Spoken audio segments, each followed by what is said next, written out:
Erülkü Süpermarket Halk Meclisi'ni sunar.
Vurdu yaprakları çürüdü.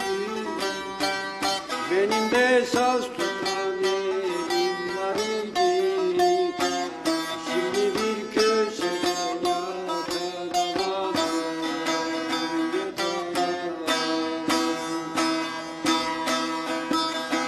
Benim de saz tutan elim var idi.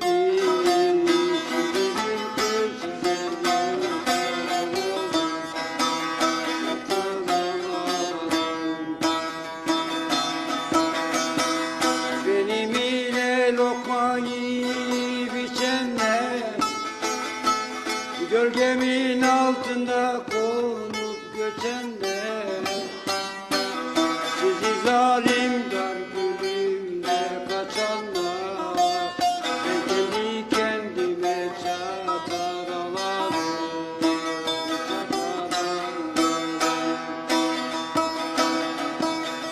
Sizi zalim dar gülümde kaçanlar, ben kendi kendime çatar.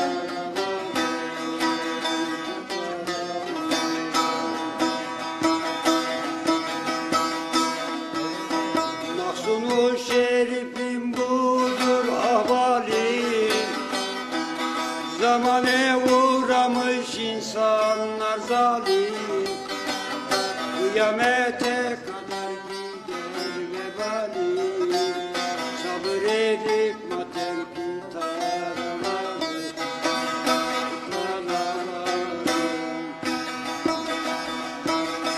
Kıyamete kadar gider vebalim, sabır edip matem tutar ağlarım.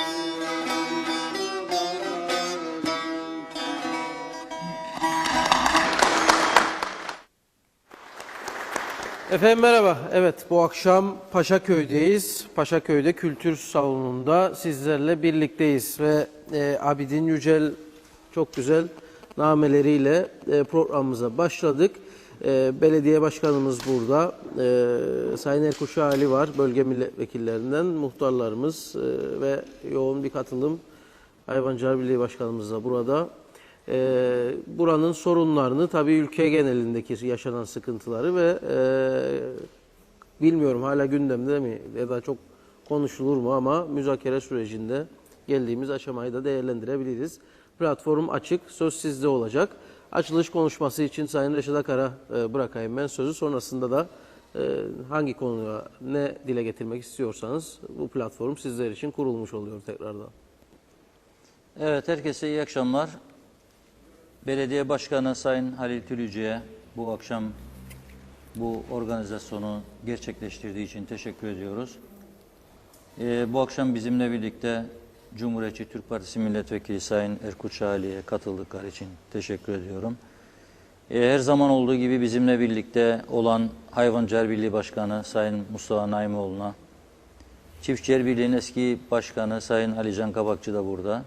Ona da hoş geldiniz diyorum. Muhtarlarımıza, tüm Paşaköylülere ve civar bölgeden gelenlere hoş geldiniz diyorum. Ekran başında bizi izleyenlere de buradan sevgi, saygılarımızı gönderiyorum. Biz tam 23 hafta oldu. 23. program. Adanın her tarafını geziyoruz. Bu programların amacı her zaman anlattığımız, vurguladığımız gibi bölgedeki sorunların, ülke genelindeki sorunların ortaya çıkması ve ülkeyi yönetenlerin de bunlardan örnekler alarak yaşananları görmesi ve ona göre bu sorunlara çözüm getirmesidir. Çünkü güzel bir ülkemiz vardır. Bu son günlerde hele Şubat ayının son günleri, Mart ayının ilk günleri yabancılar geldiği zaman bakıyorlar, ne güzel bir ülkede yaşıyorsunuz, ne kadar şanslısınız diyorlar. Gerçek durum da budur. Çok güzel bir ülke ve şanslıyız, çok güzel bir ülkede yaşadığımız için.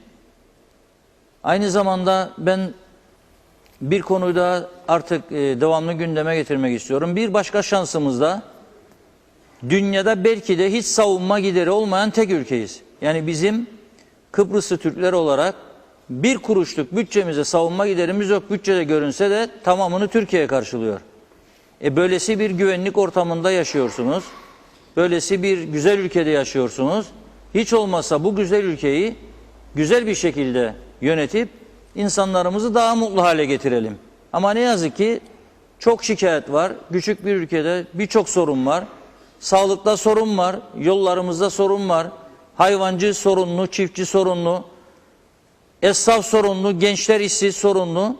Dolayısıyla bunların ortaya çıkması, önlem alınması konusunda yetkililerin uyarılması bir gerekliliktir. Biz bu görevi yerine getirmeye çalışıyoruz. O nedenle konuşacağız. Konuşacak çok şeyimiz vardır diyoruz ve mikrofonu sizlere uzatıyoruz. Hoş geldiniz. Evet, her zaman olduğu gibi bir açılış için Sayın Başkanımıza verelim mikrofonu buraya. Rahat oturun. Oturabilirsiniz Sayın Başkan. Tabii. Öncelikle Aytu Bey'e, Diyalog TV'ye bizlerin sorunlarını halk meclisiyle birlikte dinlemek için, kamuoyuna duyurmak için sizlere hoş geldiniz diyorum. Burada sayın vekillerim var, muhtarlarımız var, meclis üyelerimiz var. Paşaköy halkı ve civar köy halkına hepiniz hoş geldiniz. Tabii ki öncelikle burada bölge sorunları, bizi ilgilendiren bizim bölgemizin sorunları. Ben sürekli dillendirdiğim işte televizyon ekranları olsun, radyolarda olsun, ben bunu sürekli vurguluyorum ve bizim sorunlarımız var. Şu an görüşmelerde sürekli bu Paşaköy ve bölgesi taviz bölgesidir. Bizim şu an bu bölgelerde bir yatırım yok. Hükümetler, gelip geçen hükümetler olsun, yeni hükümetler olsun. Burada bir yatırım yok. Yani buraya biz daha önceden de ben bir üniversite getirilmesi için çok mücadele yaptım. Tabii ki benim mücadelemle bir yere varamadık. Burada hükümetin olması lazım. Öncülüğü yapılması lazım ki buraya bir yatırım gelinsin. Bizim Paşaköy Belediyesi olarak yaptıklarımız var, yapamadıklarımız var. Halkımızdan ben şunu da istiyorum, ya bizi de eleştirsinler. Desinler ki biz bölgemize şunu istiyoruz. Şu yapılması gerekir desinler. Biz de ona göre tedbir alalım. Ona göre bir proje üretelim. Tabii ki burada şurası dolması gerekirdi diye ümit ediyordum ama burasını biz şu an dolduramadık. Vatandaş sade kahveye oturuyorlar, eleştirme. Demiyorlar ki şu bölgede şu eksiğimiz var, buraya da bu yapılsın diye bizi tenkitte bulunmuyorlar. Sade vergi de toplayamayız, vergi de toplayamayız. İşte eleştirirler. Onun için burada yapıcı olarak bu bölgemizde ne yapılması lazım? konuşmacılarımızın bunu dillendirmesi gerekir. Yetkilileri buraya davet edelim. Sürekli biz taviz vererek şu an görüşmeler de ortadan kalktı. Bizim halimiz ne olacak? Yani buraya bu vatandaşlar yatırım yapamıyorlar, ev yapamıyorlar. Bütün gençlerimiz şehre göç ediyorlar. Onun için ben şimdilik bunu söylemek istiyorum.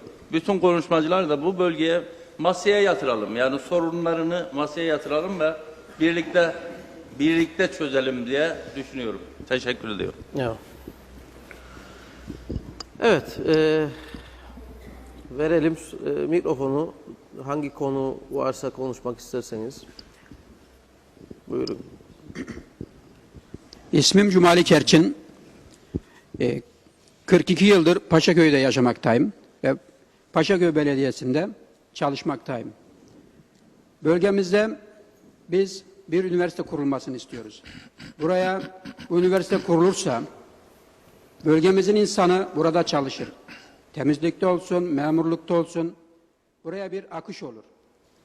Ondan sonra biz bölgemize nasıl güzel yurtlu hakkımdır hastane diyorsa Paşaköy Güney Meseryan'ın da bir hastanesinin olmasına istiyoruz. Akdoğan'da bir hastanemiz var. Fakat yetersiz. Orada 24 saat görev yapan bir doktor yok.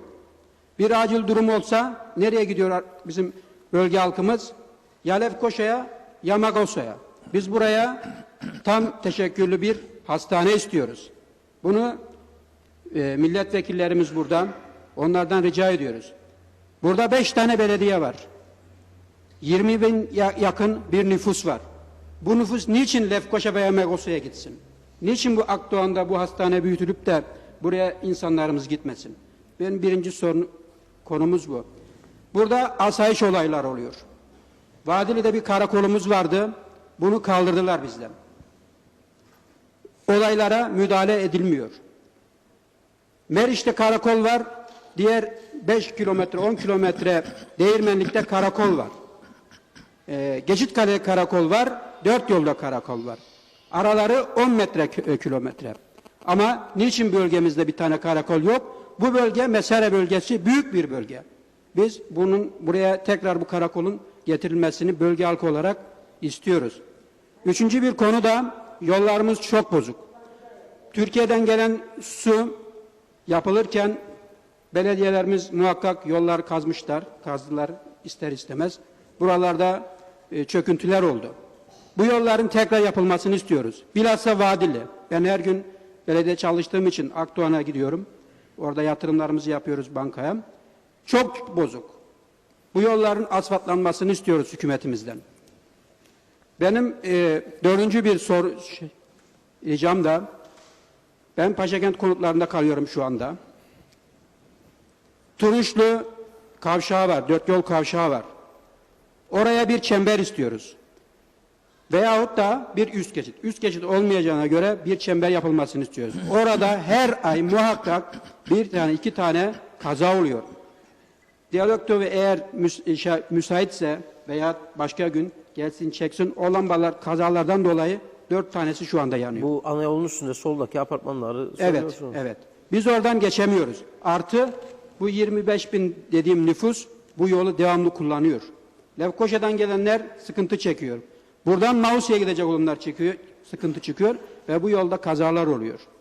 Benim diyeceklerim şimdilik bunlar. Teşekkür ederim. Peki. Evet. Dilerseniz yine söz alabilirsiniz. Para var aslında, para var yani. Bugün Diyalog Gazetesi'nde manşette verdik. Ayakta tercih ederim. Efendim? Buyurun. Sayın Akar, Ayıklı ve Paşaköy'üne hoş geldiniz. Hoş bulduk. Bu Paşaköy Türklüğün bir gururudur. 1571'de Osmanlı buraya geldiğinde Paşa burada. Ve 1956'da ne acıdır ki tamamen Türkler göç etti, göç etmedi, göç ettirdi. Birçoğu 1963'ten tutuyor. 55 ile 58'i ne yapalım Aytu Bey? Ben bir birey olarak o yılları yaşadım. Özgürlüğümüze kavuştuk. Ama nasıl kavuştuk? Öyle çifte telliyle gelmedik bugüne. 42 sene var buradayız. 30 da geçti. 72 yıl. Hala daha o belirsizlik şey diyor. Sayın misafirler. Muhtarlara da selam vermedim. Zorlu Bey hoş geldiniz. Ve diğer vekiliniz de Paşaköy'e hoş geldiniz. Erkut Bey, evet. Bu Rum'un bizde yapmadığı kalmadı bu şeyde. Her sorunumuz vardır ama en büyük sorunumuz Kıbrıs sorunudur. Biz cumhuriyet kurduk ya. Ordumuzla, devletimizle. Ne mutlu bize ki güçlü bir ana vatanımız var burada. Neyimiz eksik bugün? Ben 12 yıl, yani bir tanesi olarak askerlik yaptım. 12 yıl evimde rahat yatmadım. Bundan daha güzel bir şey olur mu? Ama içimizde çatlak barış, barış, barış budur. Rum hiçbir zaman değişmedi ve değişmeyecek. Benim Rumcam da iyidir. Ben Baf'tan geldim. Ve dinlerim karşı tarafı da. 1 santim değişmedi. Bakmayın şimdi şey olduğuna. Ne dedi Rum milletvekili? Daha hakkım var yoksa? Var Buyurun, devam buyurun. edin. Buyurun devam. Devam edin. Eski bir milletvekili. Dedi ki biz, düşünsen adamların mentalitesine. Biz dedi 15 Temmuz'da. Temmuz'da şansı kaybettik. Ne için? Biz dedik 42 bin dedi istila ordusunu. Toplayın. Ben 42 sene var Paşaköy'deyim. Komutanlığa da girerim, çoğunu tanırım. Kaç tane asker olduğunu bilmem, öğrenmek de istemem. O 42 bin dedi. Hem Rumca'da ben dinledim. Onları dedi baha götürecektik. Ve bunda dedi bugün dedi paletleriniz dedi yerine olacak. Herkes bunu duysun. Ama iktidar muhalefet değil, hepimiz içindi. Neler yapmadı bize bu memlekette, ne şehitler verdik. Benim yalnız ailemden 4 tane şehit vardı. Biri de öz kardeşimdi 20 Temmuz'da. Ne ocaklar söndürdü. 1955'te EOKA kurduğunda ilk EOKA'cı burada Akdoğan'dan çıktı. Grigoris Pieri Aksentiu. Ve o zaman bu İngiliz, bu marmelatçı İngiliz şimdi Rum'la işbirliği yapar. Canlı canlı yaktı bu Rumları.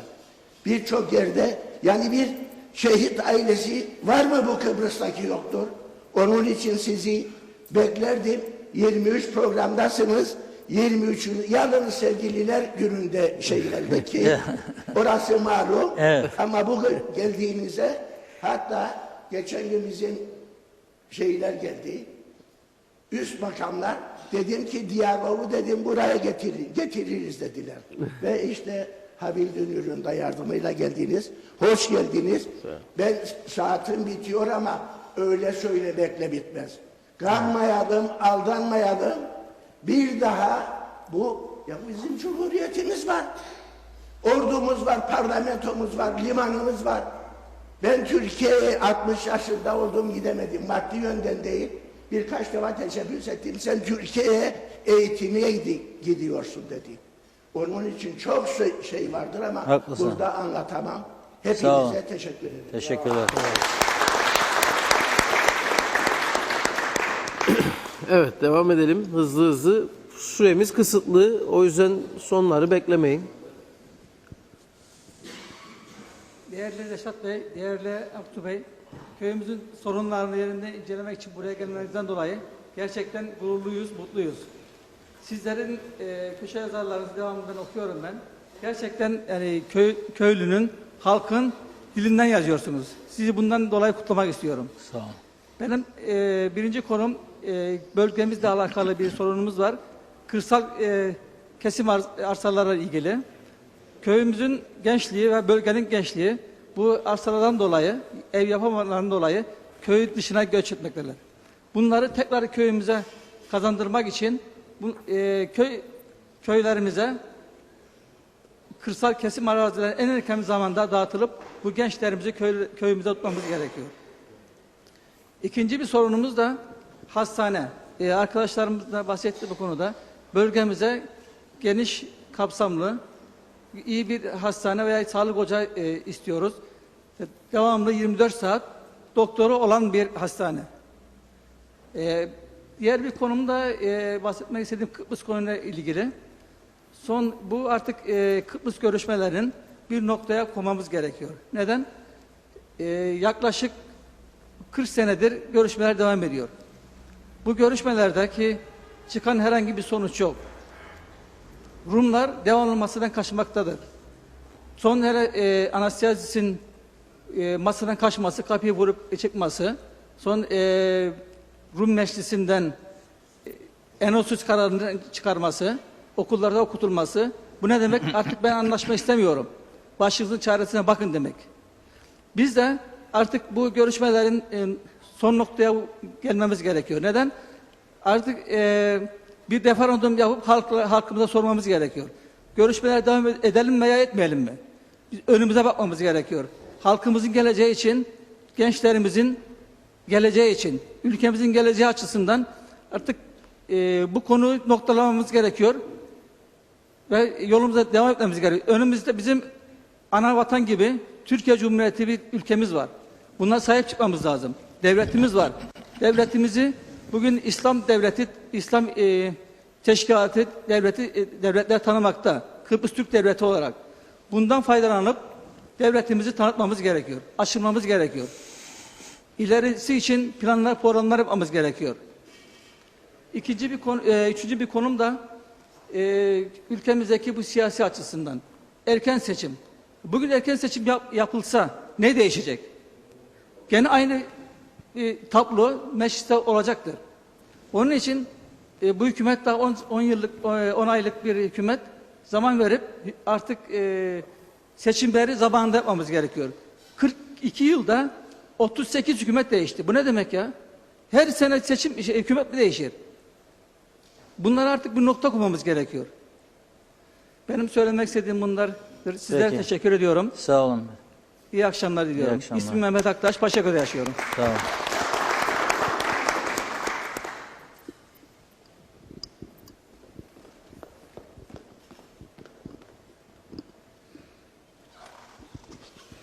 Merhaba, öncelikle hoş geldiniz. Ben Hatun Şahan, hayvancıyım kendim bu köyde. Eşimle beraber yapıyorum. Benim dikkat çekmek istediğim noktada arkadaşımızın dediği gibi kırsal kesim. Benim oğlum evlendi mesela, başka yerde oturuyor, kirada oturuyor. Başka yerden ev almak istiyor. Çünkü burada bir imkanı yok. Yerlesin verilecek bir arsa yok. Niye bizim gençlerimiz dışarıya gitsin? Niye köyümüzde bir iş sahası olmasın? Gençlerimiz hep dışarıda çalışsın. Hiçbir imkan yok bizim köyümüzde. İmkan verilmiyor çünkü. Bir de dikkat çekmek istediğim nokta hayvanlar üzerine. Hayvancılara hiçbir destek yok. Hiçbir şey yok. Her zaman için uğraşan, didinen biziz ama kar eden başkaları. Dikkat çekmek istediğim noktalar bunlar. Hayvancıların durumu kötü. Şu anda balle yok, yem yok, her şey pahalı. Süde bir türlü doğru dürüst bir fiyat biçilmiyor. Yani bizlere de yazık. Kalkıyoruz biz mesela 3 yaşında, 4 yaşında çocuklarımızla mandıraya gidiyoruz. Eğlence sahası olarak çocuklarımız mandırayı biliyor. Parkı bilmiyor. Veya başka bir sosyal tesisi bilmiyor. Oyun oynadıkları yerler, çünkü anne babalar orada çalıştığı için çocukların oyun alanları da orası. Birazcık yani bu hayvancıyı her zaman için gidiyorlar, greve gidiyorlar, şeye gidiyor ama doğru dürüst bir sonuç çıkmıyor. Benim dikkat çekmek istediğim nokta bu. Evet. Teşekkür ediyorum. Mustafa Bey burada, Hayvancılar Birliği Başkanı. Balla yok diyor Mustafa Bey, yem yok diyor hayvanlara. Evet.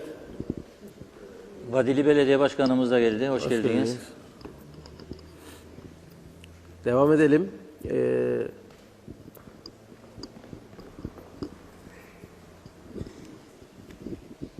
Avuzlar Karakol Paşaköy. Arkadaşlar siz hoş geldiniz köye. Efendim? Hoş geldiniz. Hoş bulduk, sağ olun. Birinci olarak sizi tebrik ederim. Sizin televizyonunuz veya gazeteniz gibi 5 sene Kıbrıs'ta var olsa emin olun ki Kıbrıs Türk'ünün sırtı yere gelmez.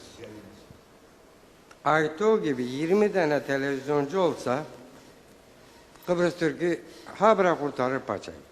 Ama yok, televizyonlarımızı hep Rum'un tamburasını çalan insanlar işgal etmiş. Ersin Bey diye biri var. Sevdiğim bir insan ama söylemek zorundayım. Girmeyin Adam- şimdi böyle Adam boş gelir verin, köye, girmeyin. arkadaşlar Türkiye arkamızdadır, Türkiye sırtımızı çevirmeyelim, Rum'a güvenelim, milliyetçilik taslar bize estek köstek yapar. 6 aydır televizyonunu seyretmem. Çünkü %70'i Rumların davulunu çalan insanlarla doldurdu orayı. 6 aydır ben o televizyonu kanal değiştirirken rastgele oradan geçerim. Yazıklar olsun. Evet. Başka? Gelip köyde hele söylemesin. Kıbrıs sorununa gelirsek aslında bizim Güney Kıbrıs'ı kurtarmamız lazım. Çünkü orası işgal altındadır. Asıl orası Türk toprağıdır. Yazıklar olsun bizim buradakiler çıkıyor da toprak taahhüzü vermemiz lazım diyorlar. Biz toprak taahhüzü vermememiz lazım, almamız lazım. Sayın Akıncı çeketini verse bile bu anlaşma olmayacağına göre boşu boşuna oyalarlar bizi. Vadil'de söylemiştim. İlk programımız mı, ikinci miydi? Kesinlikle bu anlaşma olmaz ve olmayacak da. Sisteme gelince memlekette sistem bozulmuş. Erken seçim olsa ne olur arkadaşın dediği gibi olmasa ne olur? CTP çıkaracak 8-10 tane, UBA çıkaracak 8-10 tane, öbürü çıkaracak 3-4 tane. Aynı sistem devam edecek. Ne gereği var erken seçime? Bu milletin parasına yazık. Bu memlekette tek çare var kurtuluşun, başkanlık sistemi. Başka çaresi yok bu memleket. Parlamenter sistemi bu memleket kaldırmaz. Onun için başkanlık sistemi olursa ve Türkiye'den gelen paralar da geri gitmese biz Rum'u 2 senede 4'e katlarız. Çünkü bize para bol geliyor. Ama çalışan insanımız yok. Proje çıkaran yok. Bu para geliyor geri gidiyor. Geliyor geri gidiyor. Yazık. Boşu boşuna mecliste dururlar.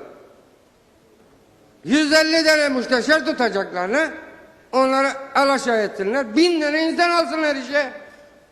Bütün üniversite mezunları boş geziyor. Yahu sen bu müsteşarlara son ver.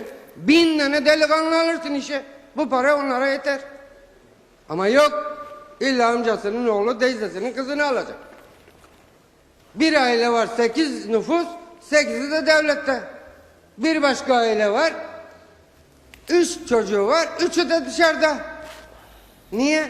Yani UBP, CTP fark etmez. Kim gelirse öbürünü atıyor, kendikini alıyor. Fark etmiyor. Onun için başkanlık sistemi gelmesi lazım. Hiç olmazsa eğer taraf tutacaksa da bir kişi tutar bari. Teşekkür ederim. Sağ ol. Elinize, kolunuza, ayağınıza sağlık. Benim ismim Devri Soğu, Aslanköy'den geliyorum. İlk önce sözüme başlamadan önce Diyalog TV'ye bu bölgemize, bu şeyimizi yeni bir yayını sağladığı için teşekkür ederim. Ve vekillerime de burada oldukları için eskisine yenisine teşekkür ederim. Benim ilk söyleyeceğim Kıbrıs konusudur. Bence burada Kıbrıslılar, biz Kıbrıslı Türkler olarak değil barış isteyelim. Türkiye'den gelen, 74'ten gelen ve burayı vatan bilen insanlarımız barışı istemesi gerekir. Niçin diyeceksiniz bana? Çünkü onların çocukları, onların torunları Rum tarafına gidip bu Kıbrıs'ın her tarafını göremiyorlar. Yani yarım Kıbrıs için mi buraya geldiler? Bence bütün Kıbrıs için buraya gelmeleri gerekirdi. 74'te geldikleri için zaten 1960'daki anlaşma bütün Kıbrıs için bunların buraya gelmesini sağladı. Onun için yani ilk önce bu arkadaşlarımız Kıbrıs konusunda yani barışı bunlar istemesi gerekir. Benim görüşüm bu. İkinci konum da hayvancılık için. Yani biz bir üreticiyim, ben hayvancıyım. Yani sağır sıkarık hükümet bizi çalar çırpar. Sabah sabah zaten başlarken bizi çalarlar. Mesela 40 kiloluk derlerdi eskiden testilere 39 lira düşürdüler. Yani bu akşam zilleri getirmedim. Aslında ziller de gelmesi gerekir ki sallayalım. Burada zaten 3 tane bakanım vardır. Eskisi, yengisi. Şu anda milletvekilliği yapanlar da hep bunlar 3'ü de Tarım Bakanı yani. Hepsi de birbirinden değerli arkadaşlar. Ama bizi çalıyorlar. Mesela benim 2 milyonun sütümü 1,5 lira öder. Keçi sütünü. Ben saat 4'te giderim, 3.30-4'te giderim mandıraya. Bak ellerime. Göçoynova'da bir adam geldi yanıma. Ailesinin sohbet yapardı. Adam geldi hemen tok attı. Tok attığında 3 adım geri kaçtı karşımdan. Vurdu. Dedi bana aç ellerini ya. Açtım yani ne iş yapan dedi. Dedi hayvancıyık. Ama dedim işte bu şekilde biz para kazanmaya çabalar. Ve bizi de çalarlar. Hep imalatçıya yediriyorlar. Bir de Aslanköy muhtarıyla Habil Başkanıma bir şey söyleyeyim. Burada canlı yayında. Bizim orada Aslanköy'e bir şey yapması gerekir. Hayvancılara yani küçük bahçelere, en büyük bahçelere kağıt vermesi gerekir.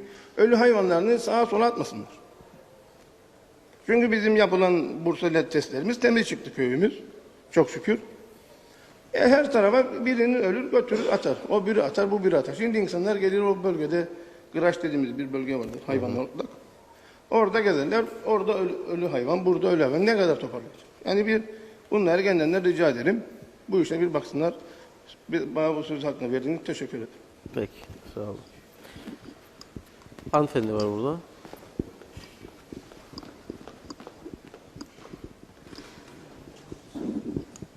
Ben Paşaköy sakinlerinden Sibel Polat. 44 yaşındayım, 42 yıldır buradayım. Hiçbir zaman içinde devlete sırtımı dayayarak yaşamadım. Hiç. Gücüm varsa ayakta durdum. Gücüm varsa yaptım. 10 kardeşiz. 10'umuz da bir yerde değiliz. Hepimiz yurt dışında. Geri tekrar dönüp Kıbrıs'a yatırımını yaptı hepsi. Artı Rum tarafını biz çok istemeliymişiz. Bizi önce yerli Kıbrıs halkı bile istemedi. 42 yıldır. Rum bizi istemesin, hiç ihtiyacımız yok. Hiç. Artı ben her yıl her yere gidebiliyorum. Güney Kıbrıs'a gitmişim de gitmemişim de. Kör bir insan da değilim, cahil bir insan da değilim. Güney Kıbrıs'ı görünce Avrupa görmüş bir insan değilim. Önce bunu anlayalım. Her şey devlet. Önce kendiniz ayakta durmasını öğrenin. Yemeğe alışmayalım. Ne ulusalcıyım, ne çetepeliyim, ne de başka bir partiliyim. Sadece kendi gücümle durmak isteyen bir insanım. Herkes bunu yapsa hiç kimse yokluğa düşmeyecek. Ama biz Kıbrıs halkı alışmışız. Hep başkalarından yemeye, hep başkalarından beklemeye.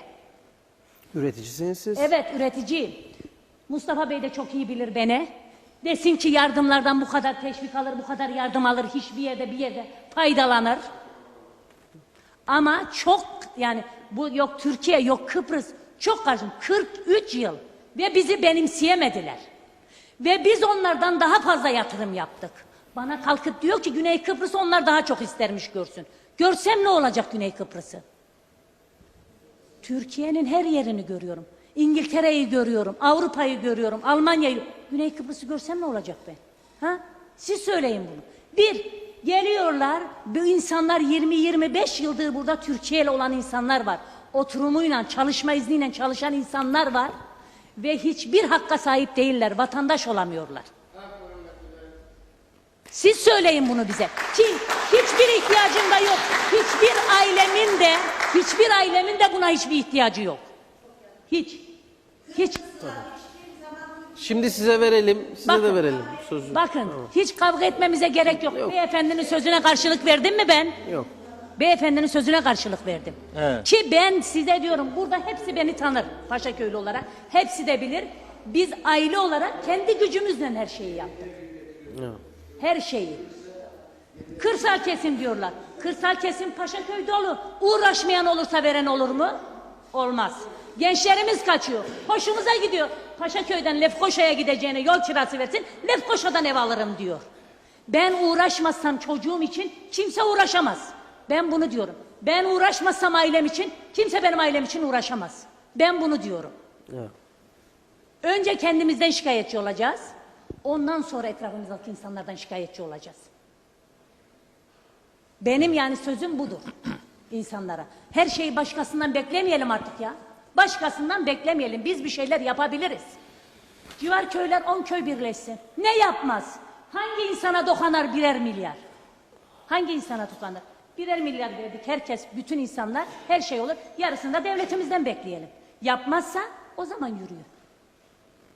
Ama her şey bu yani yok barış olacak, yok şu olacak. Hiçbir şey de olmayacak. Sadece insanlara bir tedirginlik, insanlar yapacağı işi de yapmasınlar, alacağını da almasınlar. Yoksa hiçbir şey olmaz bu memlekette. Hiçbir şey. Çok sağ olun. Evet, peki.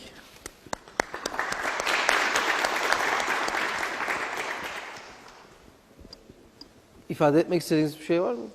Ver oradaki bana. Hanımefendi Bir dakikacık versin mikrofonu. Yukarı kalkalım. araya alabilsek sizi. İsmim Sevcan Biçercioğlu. Paşaköy'de yaşamaktayım. Arkadaşın dediğine katılmıyorum. Yani burada mesela dedi ki 42 senedir bizi benimsemediler.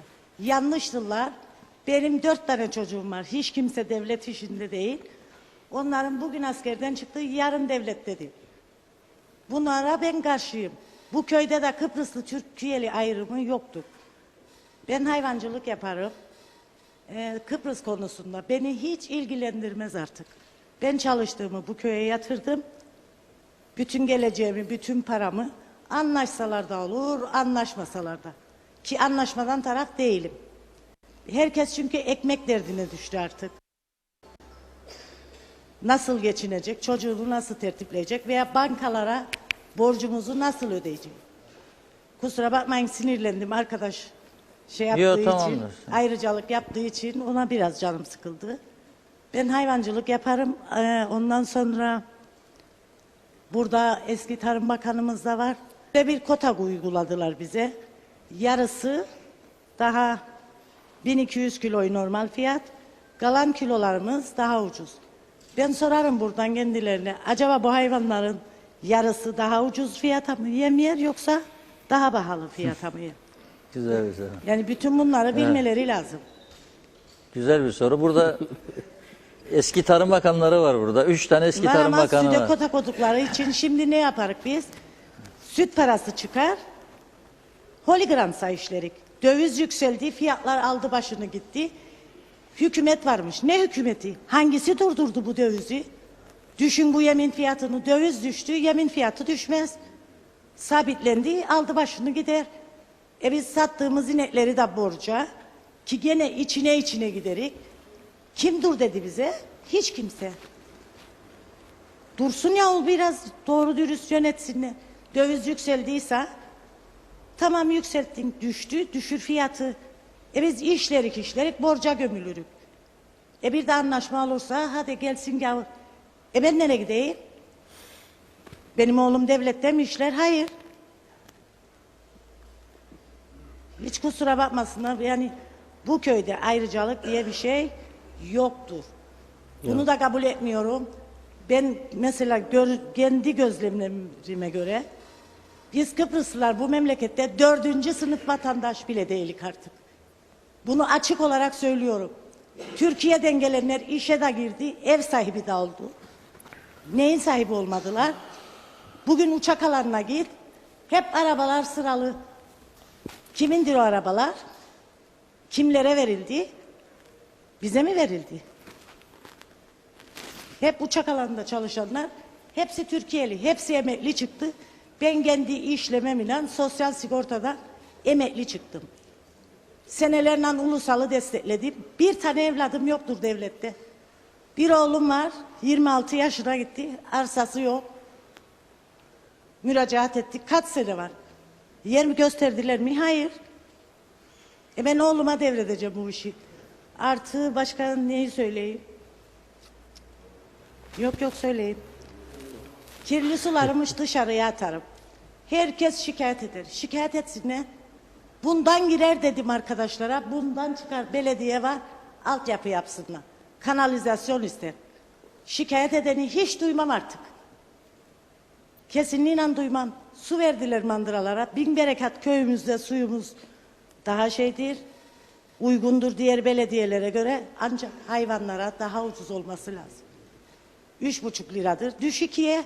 Zaten kurak bir sene Yine değil. şanslısınız. Siz hep koşarak kadar 7 lira alır suyu. Evet o konuda şanslıyım. Çok şanslısınız. Evet. Ya. Biz isterik 200 milyon günde su parası. Evet. Mustafa Bey de bu konuyu gündemine alabilir bence. Çünkü hayvanlara Artı daha... veteriner dairelerinde hep doktorlar oturur veterinerler. Eskiden ben hatırlarım mandıralara veteriner geldiğinde devletten ödenirdi. Şimdi öyle bir şey de yok.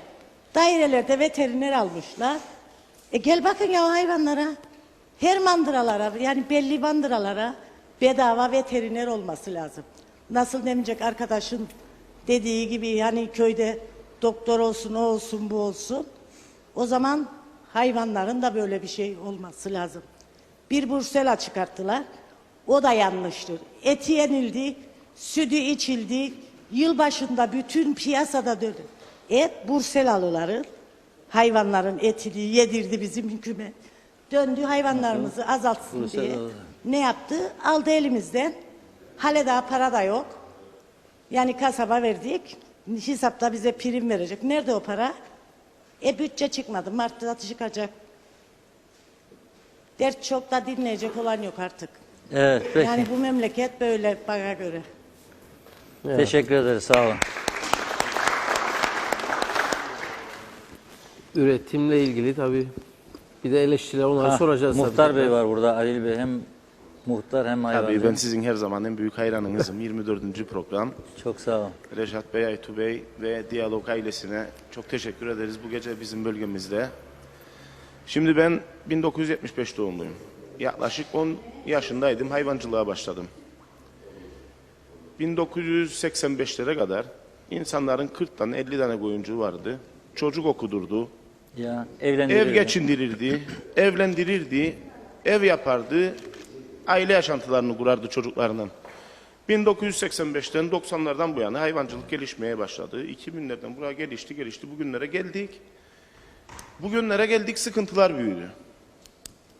Şimdi bakarım hayvancılık gerçekten böyle ayak altında ezilir, hayvancı ayak altında ezilir. En büyük sıkıntıyı bu memlekette şimdi yaşayan hayvancıdır. Neden? Günün yaklaşık 18 saatini çalışır.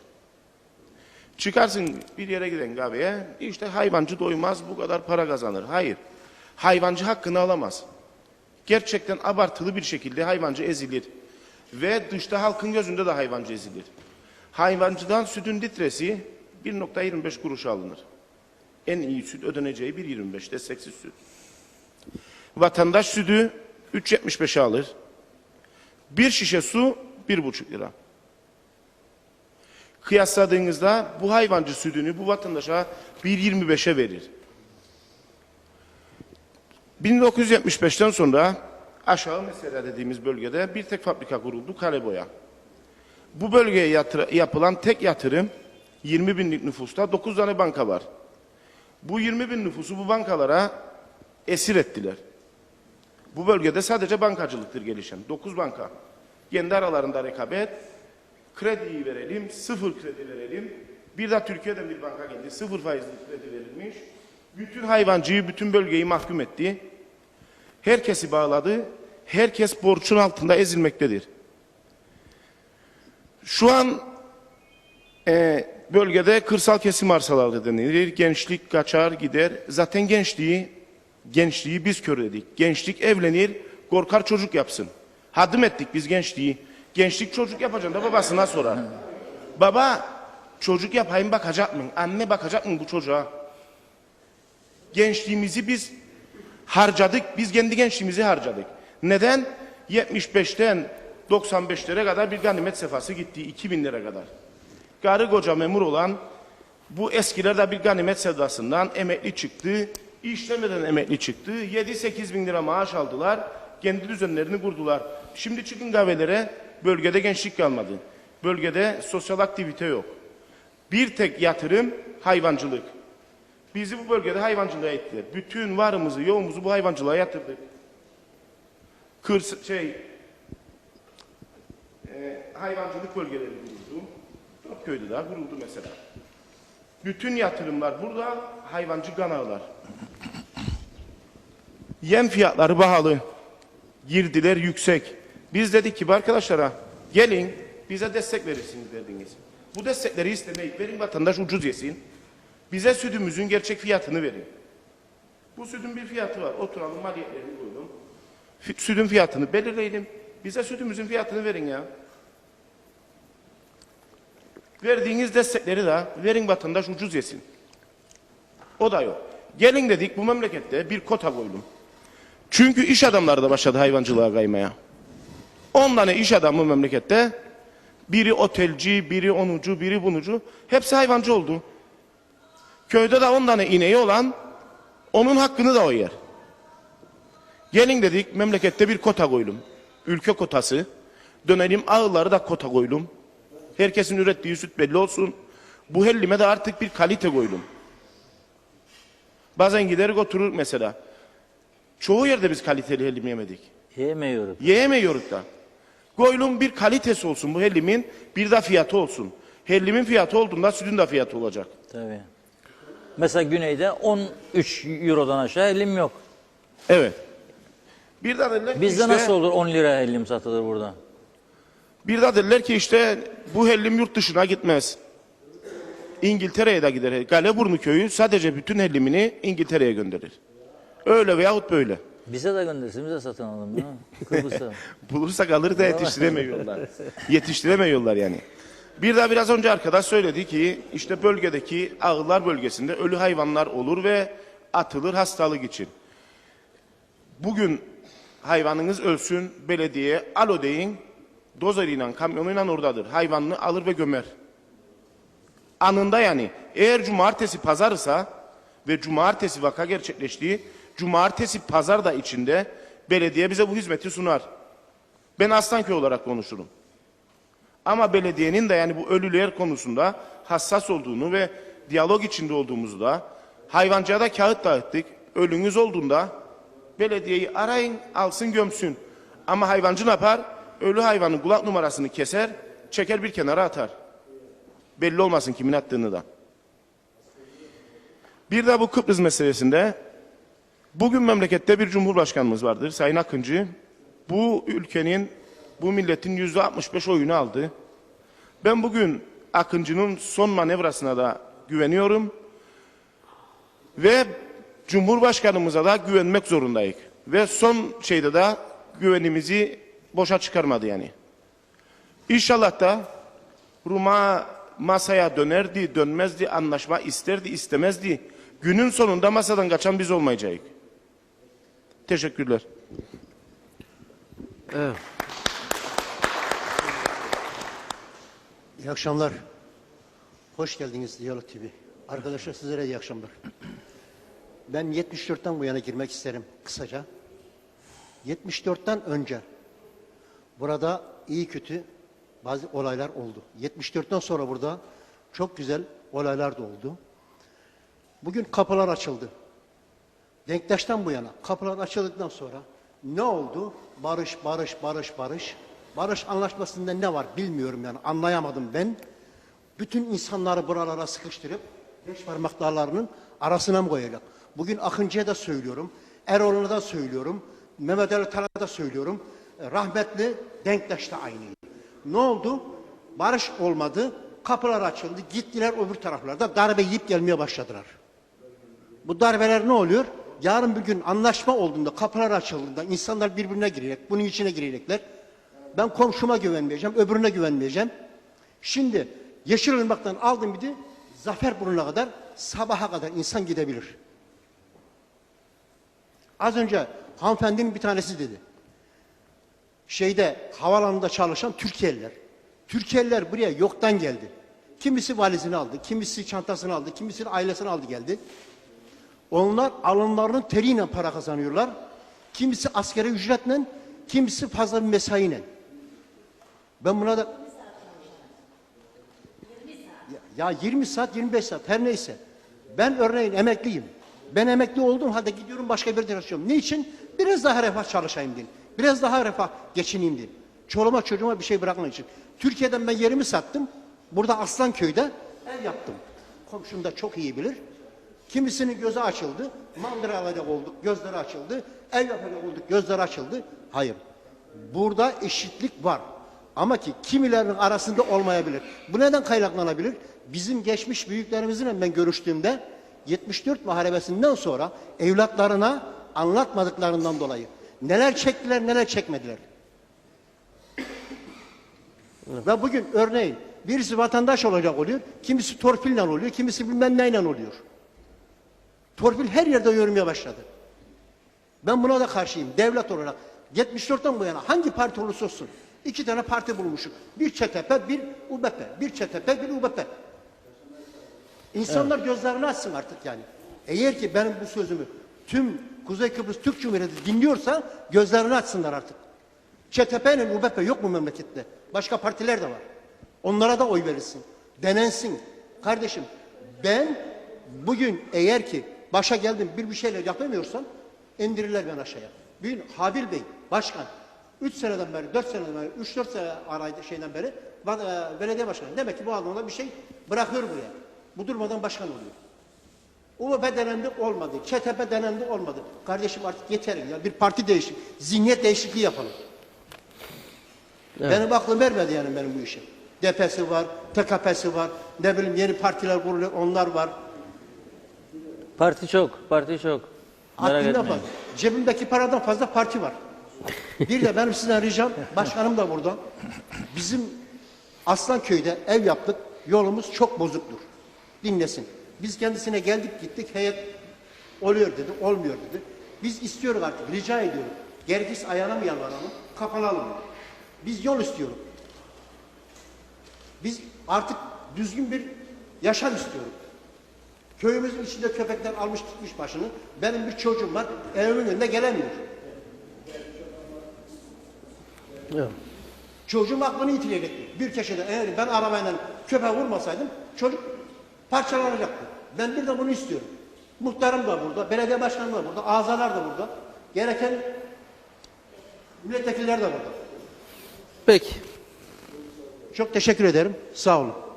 Dinlediğiniz için.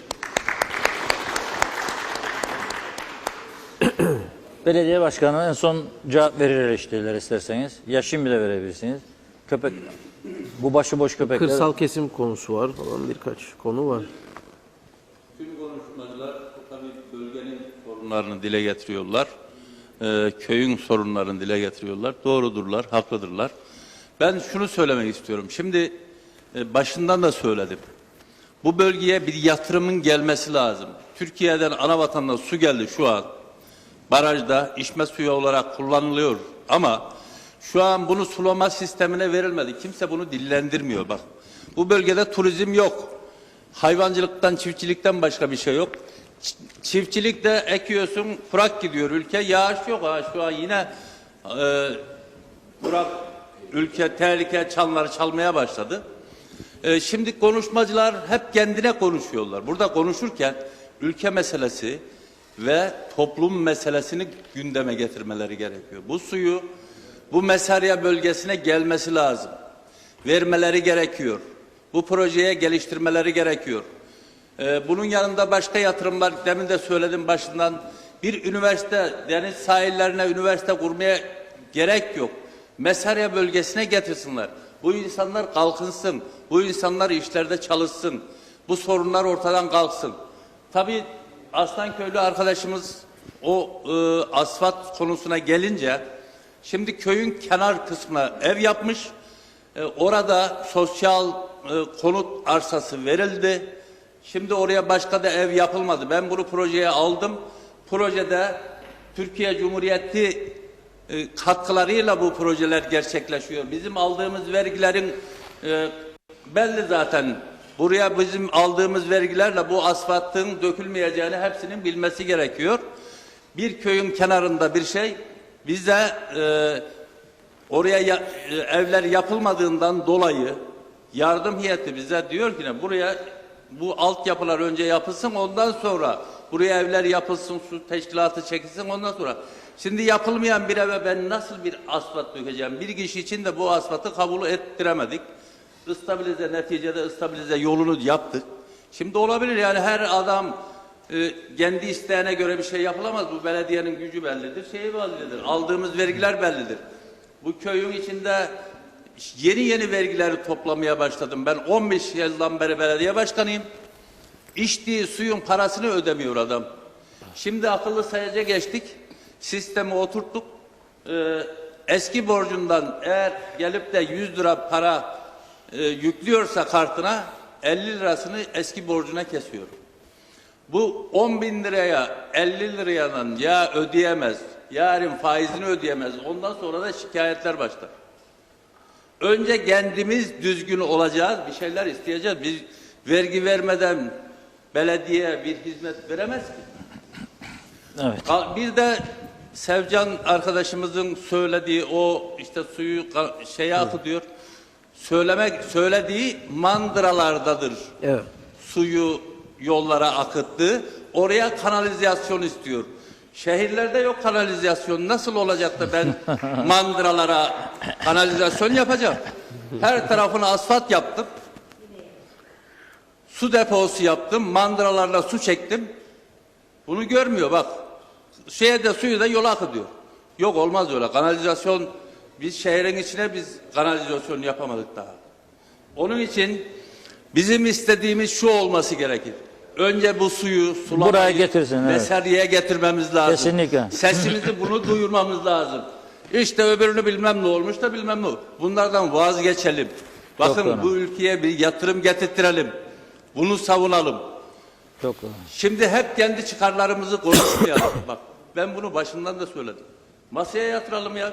Sorunlarımızı belediye eğer hizmet veremiyorsa yahut belediyeden istediğiniz ne hizmet varsa onları konuşun. Birlikte yapalım. Muhtarlar burada, azaları burada. Birlikte çözelim sorunları. Şimdi ben çağırdım, muhtarları da çağırdım. Bölgeye ne yatırım yapalım, ne proje yapalım. Daha bir cevap almadım. Evet. Onun için ben buradan yine sesleniyorum. Vatandaşlarımıza sesleniyorum. Olabilir ki belediyenin hizmette geri kalmış olabilir. Bizi bir uyarın bakın. Nedir yapmak istediğiniz? Bu bölgeye ne yapılması lazım? Onu gündeme getirelim. Proje halinde bunu sunalım. Teşekkür ederim. Ben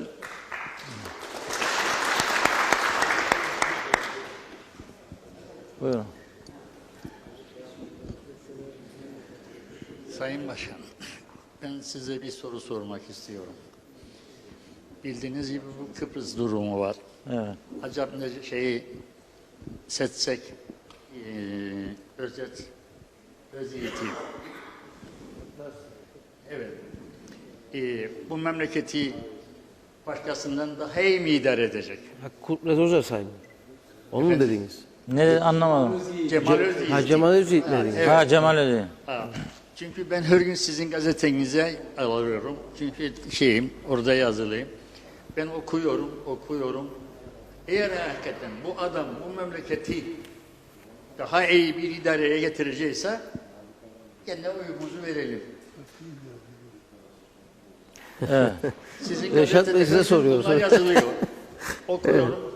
10 tane milletvekilimiz var. O der yok bu yaramaz, yok bu yaramaz, yok o yaramaz, yok bu yaramaz. Yani sen gelirsen daha iyi mi edecek? Eğer bir yemin edersek ki Kur'an'ın üzerine geldi ki daha iyi edecek. Verelim yani oyumuzu. Evet. Tamam. Peki şimdi ben şöyle cevap vereyim size. Bu siyaset tabii halkın kendi tercihidir. Sandığa gittiğinde verir. Evet. Ama mesela ben siyasetçi olsam, ülke yöneten biri olsam, Cumhurbaşkanı, Başbakan veya Başbakan Yardımcısı veya bir bakan. Şimdi geçen gün Tarım Bakanı dedi ki 8.000 metreküp su saat başı denize dökülüyor dedi. Burada belediye başkanına diyor susuzluktan kırıldık diyor burada.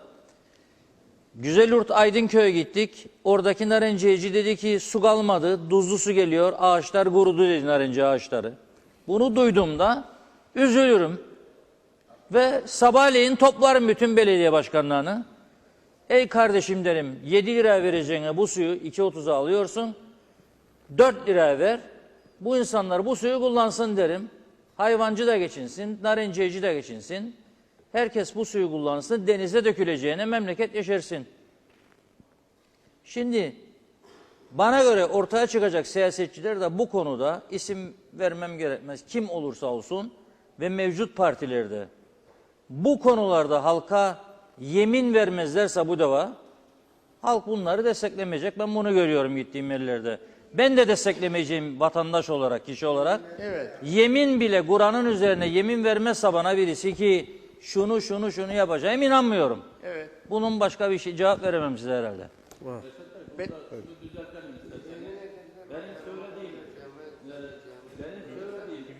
Sıkıntısı yok. Bizim burada su sıkıntımız yoktur. Bizim çeşmemizden 24 saat su akıyor. Mandıralara da su akıyor. İstedikleri kadar su veriyoruz. Evet. Benim söylediğim şunu söylüyorum. Tarımda sulama suyunu buraya getirelim. Bizde turizm yok. Bu bölgenin kalkınması ancak bu şekliyle olur. Bu sulama sistemini buraya bir an önce projeye geliştirip buraya başlamaları lazım. Bu Mesarya bölgesini sulamaları lazım. Çünkü kurak, ülke kurak. Şu an işte çiftçiler burada, hayvancılar burada. Artık tehlike çanları çalmaya başladı. Yine kuraklık, yine bilmem ne, bunları devlet de doğaya kaldıramaz. çevirecekler. Onun için biz bir an önce bu sesimizi hükümete duyuralım. Bu bölgeye, bu Mesarya bölgesini sulamayı buraya getirtirelim. Burada daha buraya suyun geleceği belli değil. Sulama suyunun buraya geleceği belli değil arkadaşlar. Bunu dillendirelim, bunun üstünde olalım. Hayvancılık yapıyorsunuz, çiftçilik yapıyorsunuz. Eğer buralarda sulama yapılırsa, tarımda sulama yapılırsa bu sıkıntılar ortadan kalkar. Çok doğru. Biz bunları dillendirmemiz Evet. lazım. Hayvanın fiyatı şu olmuş, bu olmuş. O zaman üretimden para kazanacaksınız. Biz bunları konuşmamız lazım. Buraya sesimizi etmek, işte şu hayvan böyle olduydu, bilmem ne böyle olduysa buraya bir şey ifade etmez. Bu sulama suyunu Mesarya'ya akıttırılması için mücadele verelim. Lütfen. Peki. Teşekkür ediyorum. Evet, oraya verseyim. Ve şimdi Bir dakika. Tamam. ver size de gelir. Buyurun. Bunun ne günahı var ne cezası var olursa olsun. Ben 79 yaşındayım. 1950'de son sınıftım. Bizi öğretmen kaldırdı. Birkaç yerde dedim, burada da deyim ve bunu yayınlayın. Söyleyin çocuklar dedi, kahrolsun ilhak ve tebisit. Biz ilhak ve tebisitin ne olduğunu bilmezdik. Dedik hocam bu ilhak nedir? Bir ülkenin ötekine bağlanması, plebisit de azınlık çoğunluk. Ne oldu? 1955 geldi. Rum bütün şeyiyle bizi bu adadan yok etmek için bizi de İngiliz'den çok canlar yaktı, çok ocaklar söndürdü. Doğru. O zaman 10 tane öğretmen tanırım ben ki beklerdim gelesini söyleyeyim, içim boşansın. Kravatıyla boğdu bunları. Bugün barış, barış, barış diyenler barış çıkarsınlar.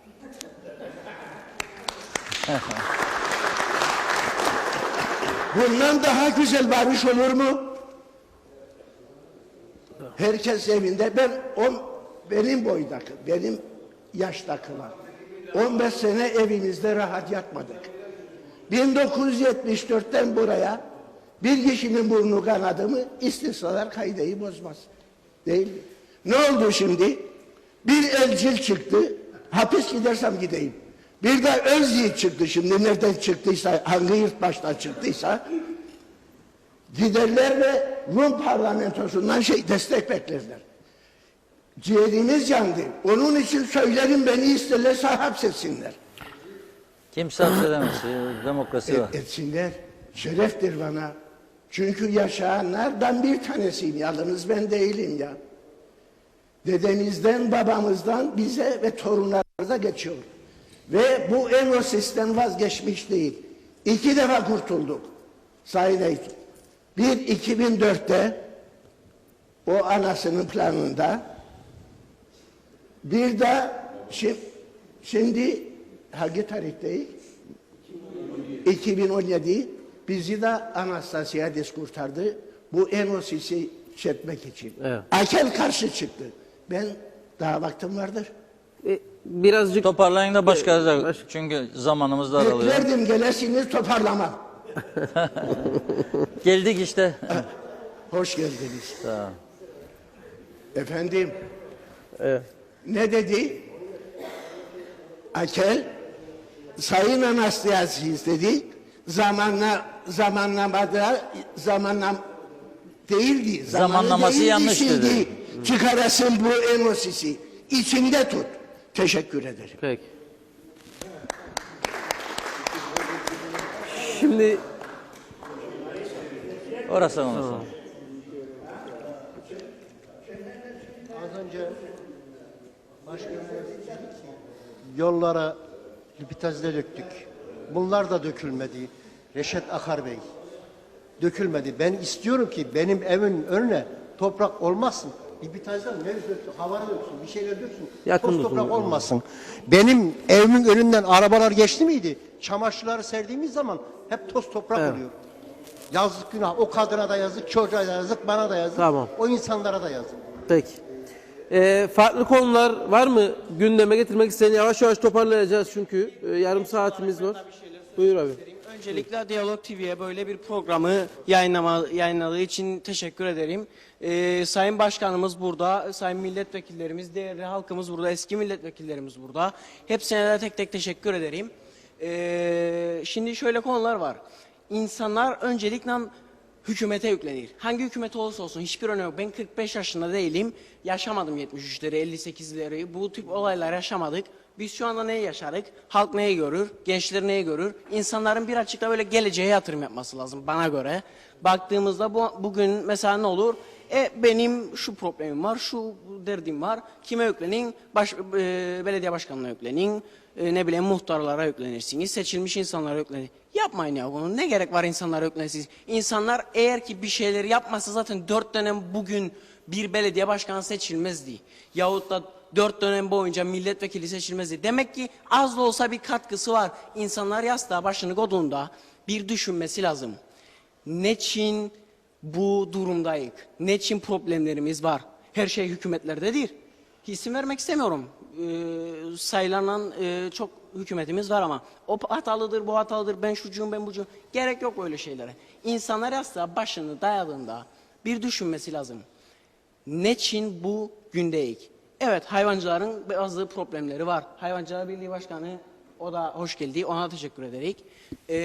Bu problemleri var, doğrudur ama hükümette aramamız lazım bazı suçları. Çünkü ne için derseniz insanlar hep çıkar peşindedir. Evet, insanlar nankördür, kabul ederim.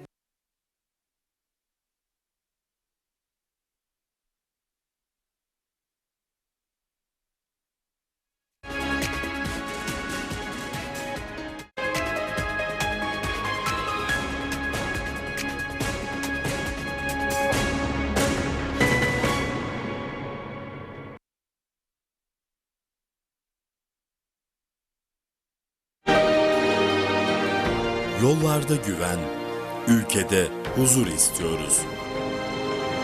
Polisimizden daha çok denetim, sürücülerden dikkat bekliyoruz. Başka ocaklar sönmesin.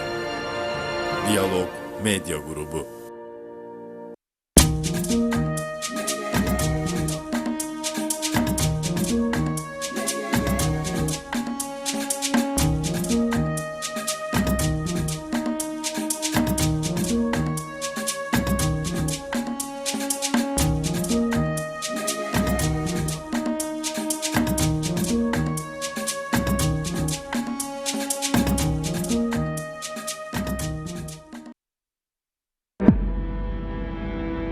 Eskiden Kıbrıs'a geldiğim zaman şöyle toprağa dokunayım, sevincimden ağlayayım gelirdi. Şimdi son yıllarda Kıbrıs'a geldiğim zaman içimden başka türlü bir ağlamak geliyor. İçimden bir bağırmak geliyor. Her taraf çöplük olmuş. Bu adamızı nasıl temizleyelim? Öz sevgimizi, kendimize hürmeti nasıl kazanalım? Bir proje geliştirdik. Orada yaşayanların öz sevgisi yükselecek. Bu öz sevgiye hakaret etmek isteyen adamlara durun diyeceğiz. Düşünün diyeceğiz. Çünkü attığınız zaman bilseniz de bilmezseniz utanıyorsunuz. Kendi kendinize tokat atıyorsunuz. Bunu yapmayın. Bana tokat atmayın. Toprağıma tokat atmayın. Kendinize tokat atmayın. Durun lütfen. Siz kendi ülkenizi, kendi arkadaşlarınızı, kendi ailenizi pisletmek ister misiniz? Bunu yaparsanız siz kendi öz sevgisini kaybedersiniz. Düşünün. Çöpü atmadan düşünün.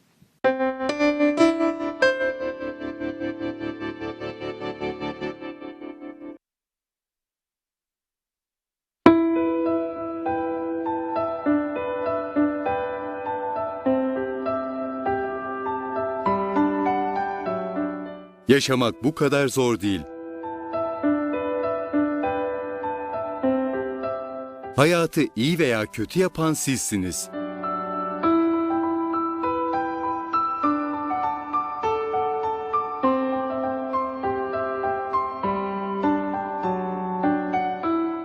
Yaşam tarzınızda ufak bir değişiklik, sağlığınızda büyük değişikliklere yol açar.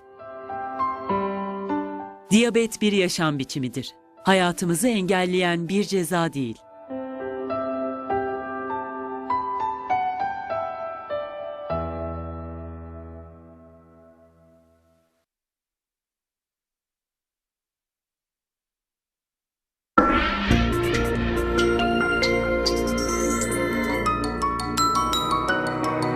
Sonuç Cevizci ile Gece Haberleri saat 23 ve 24'te canlı haberlerle günün son gelişmeleri Gece Haberlerinde.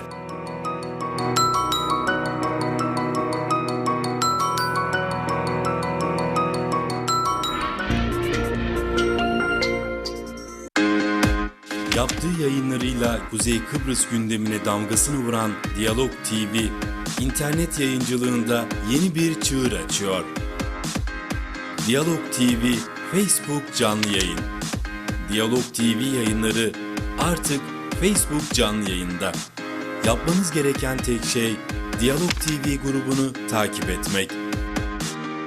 Haberler, son dakikalar, gündemi belirleyen programlar hepsi yanı başınızda.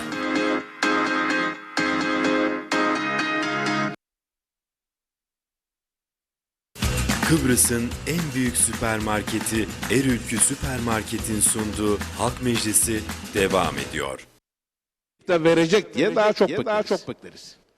Çünkü 40 senedir birileri gelip bize bir şey vermedi. Yarın da vermeyecek. Tabii bizim bölgemizde en büyük sorun Kıbrıs sorunudur. Biz şu anda verilen topraklar üzerindeyiz. Yatırım yapılmamasının temel sebeplerinden bir tanesi de, özellikle devlet yatırımlarının da yapılmasının temel sebeplerinden bir tanesi de, daha önce bu bir siyaset idi. Şimdi bugün aynı siyasetin de devamı öngörülmekte. Bundan 4 sene evvel ben Lefkoşa'daki arıtma sonrasındaki suyun bir kısmının Vadili Göleti'ne düşürülmesi ve hayvansal amaçlı yem bitkisi üretilmesi konusunda taleplerim olmuştu. Bunu Sayın Elçimiz Halil İbrahim Akçebe'den istemiştim. İyi saatler olsun. Ve o tarihte aynı anda Ankara ile temas kurdu. Ankara Devlet Su İşleri'nden gelen ekip bu noktada incelemeler yaptı. Politikanın doğru olduğunu, fakat Kıbrıs meselesinden dolayı bu yatırımın yapılamayacağını o tarihte biz konuşmuştuk. Ciddi şekilde benim moralim bozulmuştu, açık söyleyeyim, ana planı sonrası. Fakat aynı gerçeği dün de gördük. Bugün, geçen gün Sayın Cumhurbaşkanımıza yaptığımız ziyarette Kurtuluş'un Eleni Theodoros olduğunu ve o taraftaki fanatiklerin olduğunu veyahut da Türkiye Cumhuriyeti'nin bu toprakların bedelini ödeyip ancak biz bu topraklarda kalabileceğimiz konusunda da birkaç kelime vardır ki bu bölge insanını ciddi şekilde ilgilendirmektedir. Artık Kıbrıs meselesinde, biz Kıbrıs meselesinin çözümü noktasında harcadığımız zamanı Kuzey Kıbrıs Türk Cumhuriyeti'nin yaşatılması konusunda veyahut da burada var olma mücadelesi noktasında harcasaydık, zannederim bugün bu memleket olduğu konumdan çok ileride olurdu. Düşüncelerim odur ki, biz bu bölgede artık bizim yönetenlerin Kıbrıs konusunda tavrını koyup, net bir tavır ortaya koyup, eğer ki bu bölgede ta Maraş'tan Uşak alanına kadar bu verimli toprakların tekrar gelir noktasında, ekonomiye kazandırılması noktasında ve var olma noktasında eğer ki değerlendirilmezse bu kavgaları daha çok yapacağız, daha çok gideceğiz. Beni dinlediğiniz için çok teşekkürler. Sağ olun. Evet. Vatandaşlarımızdan söz almak isteyenlere verelim. Son yarım saatimiz var. Çünkü birlik başkanlarımız burada, vekillerimiz burada. Onlara da söz vereceğiz. Ama öncelik sizler. O yüzden bitirmek istiyoruz. Sizlerden sonra verelim oralara. Buyurun. Evet. Benim şimdi bir saatten beri dinleyip anladığım şu burada. Bizim sorunumuz ne belediye başkanına yüklenmek, ne de birbirimize yüklenmek. Burada sorunumuz siyasi olarak ülkemizi savunmaksa, Kıbrıslı'nın çocuğu öldüyse Türkiye'nin de şehidi öldü. Biz öncelikle burada kardeş olduğumuzu, ülkemize sahiplenmemiz gerektiğini anlamalıyız. Lazı, Kürdü, Türk'ü, Kıbrıslısı, bu ülkede birçok insan var yaşayan. Ne onun davası ne bunun davası. Bunlar bizim çocuklarımızın geleceğinin davası. Evet, biz gideceğiz. Mesela biz gideceğiz. Ben Türkiye'liyim.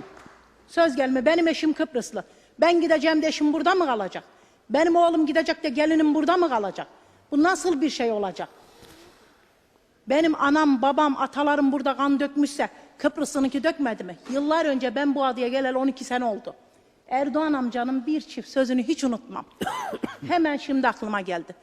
Çocuklarımıza dedi yavrum biz anlatmadık. Türkiye'liler gelmeseydi dedi biz şu haldaydık. Hanımlarımıza şu eziyetler yapılıyordu. Şu işkenceler, en kötü muameleler yapılıyordu dedi.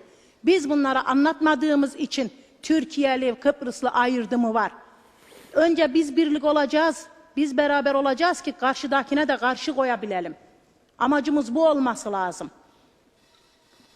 Gerçekten yani siyaset diye bir şey yok benim gözümde.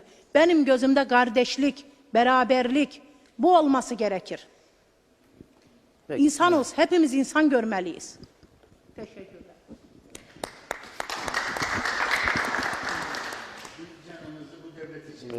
Şimdi yani cevap vermek istedim. Sesiniz duyulmaz. Sesiniz duyulmaz yalnız. Şimdi ben de cevap vermek isterim. Yani Ver de ondan sonra verelim muhtara. Anlamaz. İçim gözürdü. Gittim bir Rum evinde topladım. Bir tane paltomda Mikrofona giydim. konuşursanız- Şimdiye kadar çok şükür olsun. Evlatlarımı da evlendirdim. Evde yaptım. Mal da verdim. Tut amca böyle Güneyde mikrofonu tut. 30 dönüm, 30 tane koçanım var. Bir kuruş daha alamadım. Burada da bir kuruş, bir cızı toprak tutmuyorum. Huzurluyum. Ben ne için? Milletim için. Ben teşkilatın her yerinde çalıştım. Gece bütün gece dağlarda yattım. Ben 3 engelinde çıktım geldim bu yanı. Çocuklarımı bu yanda buldum. Gene istikbalimi kurtardım. Çok şükür olsun. Evet, peki. Bu da en fazla Türkiye'nin sayesindedir. Anavatıma teşekkür ederim. Peki. Şimdi benim anlamadığım 24. program ve ben ilk defa böyle bir şey görüyorum 24. programda. Bu gece burada bir ayrım var ve kimse de müdahale etmez. Ben sabah kahvemi burada içerim. Benim muhtarım kardeşim gibi, başkanım her gün yanında. Bu insanların çoğu beni tanır, herkesten iç içeyim. Türkiye'li Kıbrıs'ta ayrımını ben ilk defa bu gece görürüm. Olamaz yani böyle bir şey. Biz minnettar değil miyiz Türkiye'mize? Minnettarız. Ama şimdi bu gece burada Türkiye'li Kıbrıs ayrımı yapılmaya başlandı. Ve zarar vermeye başlandı. Ben takip ederim zarar. Olmasın diyorlar Yani işte. burada olmaması lazım. Burada bayan ikinci defadır konuşur ve Kıbrıs'ta Türkiye ayrımı yapılıyor. Olmasın dedi. Olmaması lazım. Hayır olmaması lazım. Burada da olmaması lazım. Biz hepimiz bu bölgenin insanıyız. Hepimiz de birbirimizin yüzünü görürük. Bunların burada konuşulması bile yanlıştır. İkinci konuyu da Sayın Başkan'a cevap vermek isterim. Kooperatifçilikten bahsetti. Kooperatif 1958'de Eğlence Ovası'nda insanlar ovada iş yaparken kuruldu. Hiçbir siyasi şey gütmeden. Bugün 2017, bir ay önce Sayın Serdar Denktaş'a söyledim. 110 kişi alındı kooperatife. Kooperatif batmak üzeredir. 110 kişi. 110 kişi istihdam yapıldı kooperatife. Kooperatif batmak üzeredir. Kooperatifi ayakta tutan hayvancıdır, çiftçidir. Bu hayvancının, çiftçinin parasını 110 istihdam yapıldı. Kooperatif 9 ay önce 2,5 milyon artıdayken, hiçbir sıkıntısı yokken, arpayı toprak ürününden peşin alırken, bugün Binboğa toprak ürünlerinden arpa alamıyor sıkıntılarından dolayı. Öyle bir yönetim kurulu kuruldu ki, Çavuşescu yönetimi istediğini yapar. Geldik kooperatif kuralım. Kuralım kooperatif. Kooperatif kime bağlıdır? Mukayyitliğe. Mukayyitlik kime bağlıdır? Başbakanlığa. Gene siyaset girecek işin içine. Günün sonunda ne yaparsak yapalım, köyde de kooperatif kursak mukayyitliğe bağlıdır. Mukayyitlik onaylamadan bir şey olmaz. Mukayyitlik kime bağlıdır? Başbakanlığa. Siyaset var mı içinde? Var. Hiçbir şey yapamayız yani. Teşekkürler. Evet. Evet, var mıdır? Kısa olsun da topar. Öncelikle şunları söylemek isterim. Biraz evvel daha tabii ki de bir problemimiz vardır. Yayınımız da kesildi. Televizyonlara karşı bir haberci kaldık ama senin sesin benim sesim. Ben konuşayım diye bunları söylemiyorum ama şöyle bir şey vardır ki bizim ülkemizde bugün siyaset yoktur. Bizim ülkemizde bugün politika vardır. Politika da milletvekillerine ya da başkanlardan kaynaklanmaz. Kendi insanlarımızdan kaynaklanır. Bugün bir halkın içine girdiğimizde ve baktığımızda şunları görebilir ki halk gerçekten yönetici durumundadır. En alt durumda görürük ama halk gerçekten yönetici durumundadır. Halkın sözü gerçekten geçer. Bugün bana bir kişi desin ki ben gittim belediye başkanından yahut da başbakandan yahut da X milletvekilinden bunu istedim. Elinde olan imkanlarla yapmadı, bir şey diyemem. Böyle bir şey olduğuna inanmıyorum. Şöyle bir şey var. Gerçekten bir daha var, ona da dersem ki gençlik konusu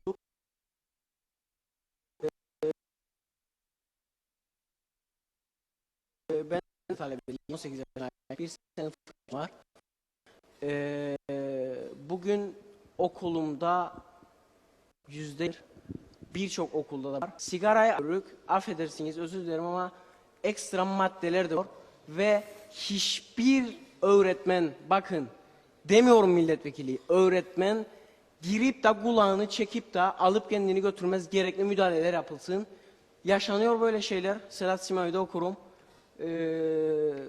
Bu problemleri çözüp madem ki 40 senedir bir şey olmadı bu ülkede, bundan sonraki geleceğe, gençliğe bir şeyler yapılsın diye hep birlikte el ele verip yürünmesi lazım. Teşekkür ediyorum. Saygılarımı sunarım.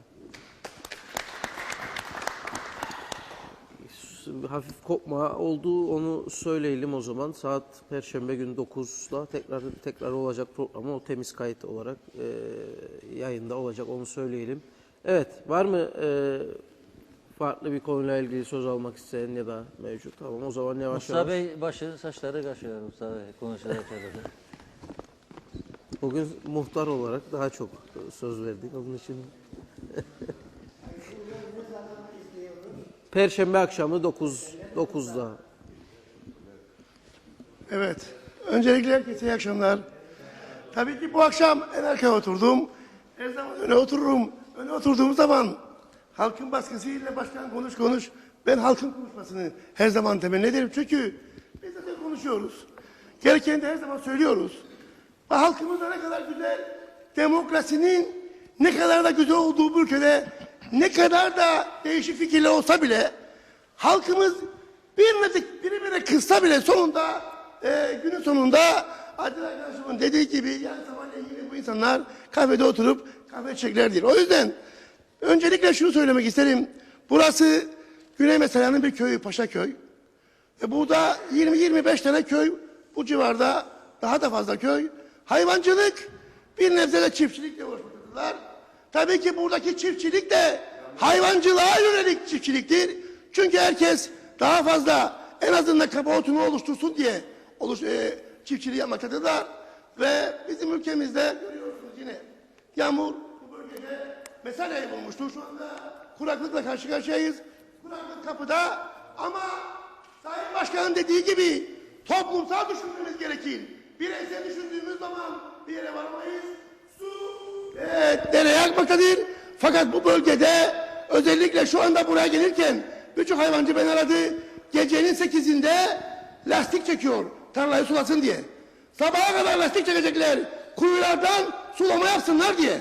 Ve biz suyu denize akıtıyoruz. Kuyu suyunu, acı suyu da tarlalara vermek için uğraş veriyoruz.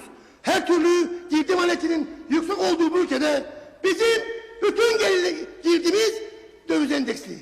Bütün yem girdilerimiz döviz endeksli. Ama ürettiğimiz ürünler TL bazında. O zaman bu hayvancı, bu çiftçi, bu üretici nasıl ayakta durabilecek? Bunun için birçoğu bu suyun kıymetini daha anlayamadı. Bu suyun acilen başkan dediği gibi burada devlet öğrenme çiftliğinin binlerce dönüm arazisi vardır. Binlerce dönüm arazisi vardır. Bunlar hayvancıya veriliyor.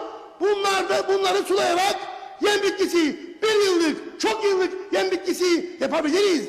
Bunları değerlendirebiliriz bu suyu. Bunu yapmamız gerekir. Girdi maliyetlerini düşürmek için bunlara uğraşmamız lazım. Biz şimdi durduk, kavga ediyoruz. Burada herkesin çocuğuyla evleniyor.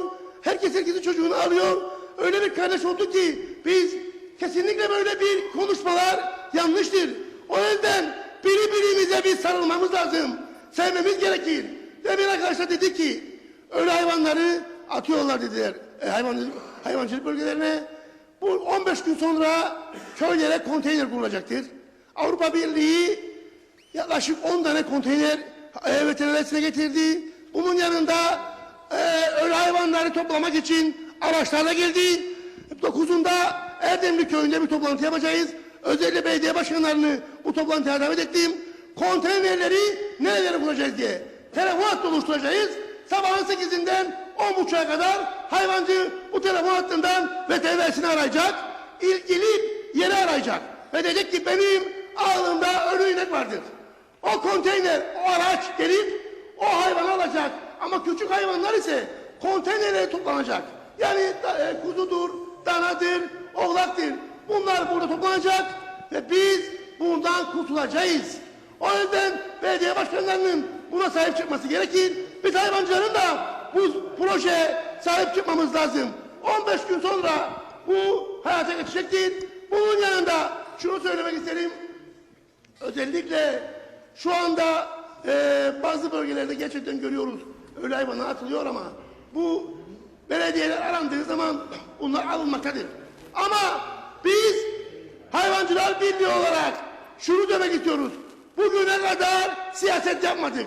Hep yönetici olduk. Hep yön vermeye çalıştık. Bugün için kuraklık tabii ki kimsenin suçu değildir. Ama hayvancımız ayakta durabilmesi için ürettiğinin karşılığını alması lazım. Biz şunu söylüyoruz.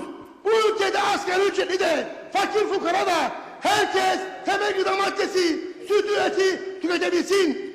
Biz maliyetleri arttırmak istemiyoruz. Bizim derdimiz girdi maliyetlerin artmamasıdır. O yüzden hükümet edenler öncelikle maliyetleri arttırmayacak ve herkesi de eşit şekilde bir şekilde aynı mesafede olacak. O yüzden ben herkese iyi akşamlar diliyorum ve burada hayvancının, bu bölgedeki hayvancının ve bunda diğer bölgedeki hayvancıların da sorunlar tabii ki dertleri her gün için büyümektedir. Hükümetler tabii ki destek vererek değil, üreticiye sahip çıkarak ayakta kalmalıdır. Evet. Sağ olun. Peki. Başkanım. Bravo Mustafa Bey. Söz almak isterseniz verelim size de. Çiftçiler Birliği Başkanımız da arkada. Verelim. Arkada, arka tarafta. Sonra da siyasetçilerimiz var. Zaten 15 dakika zamanımız kaldı. Bitireceğiz.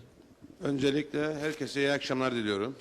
Tabii ki ülkemizde bu kadar sıkıntılar varken, özelde yaşadığımız bu kadar sıkıntı varken, üzerinden 50 yıl geçmesine rağmen, yani yarım asır geçmesine rağmen, halen daha bizim ötekileştirme şeklinde konuşmalar yapmamız tabii ki beni de derinden üzmüştür. Bizler 74'ten sonra hep birlikte bu toprakları kaşıyarak, işleyerek vatan yaptık. O yüzden bu topraklarda şu an yaşayan herkesin memleketidir.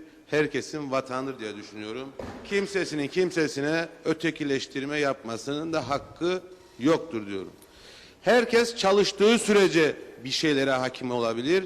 Herkes azmettiği sürece bir şeylere sahip olabilir. O yüzden çalıştığınız sürece araba sahibi, çalıştığınız sürece tarla, mülk sahibi olabilirsiniz.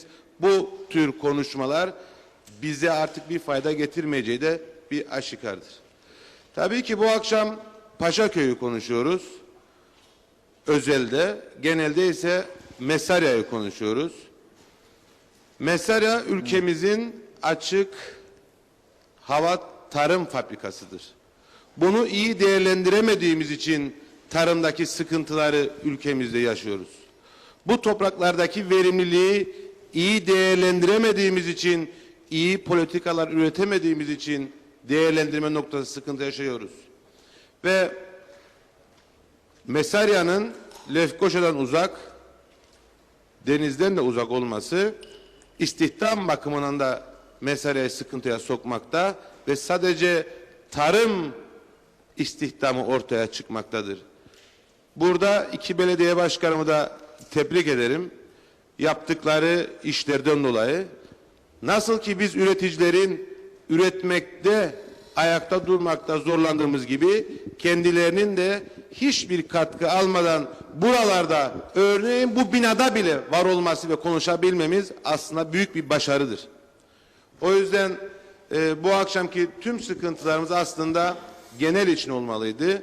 Su sıkıntısı denildi. Evet, çanlar çalmakta. Ümit ediyorum hafta sonu bir yağış görünmekte.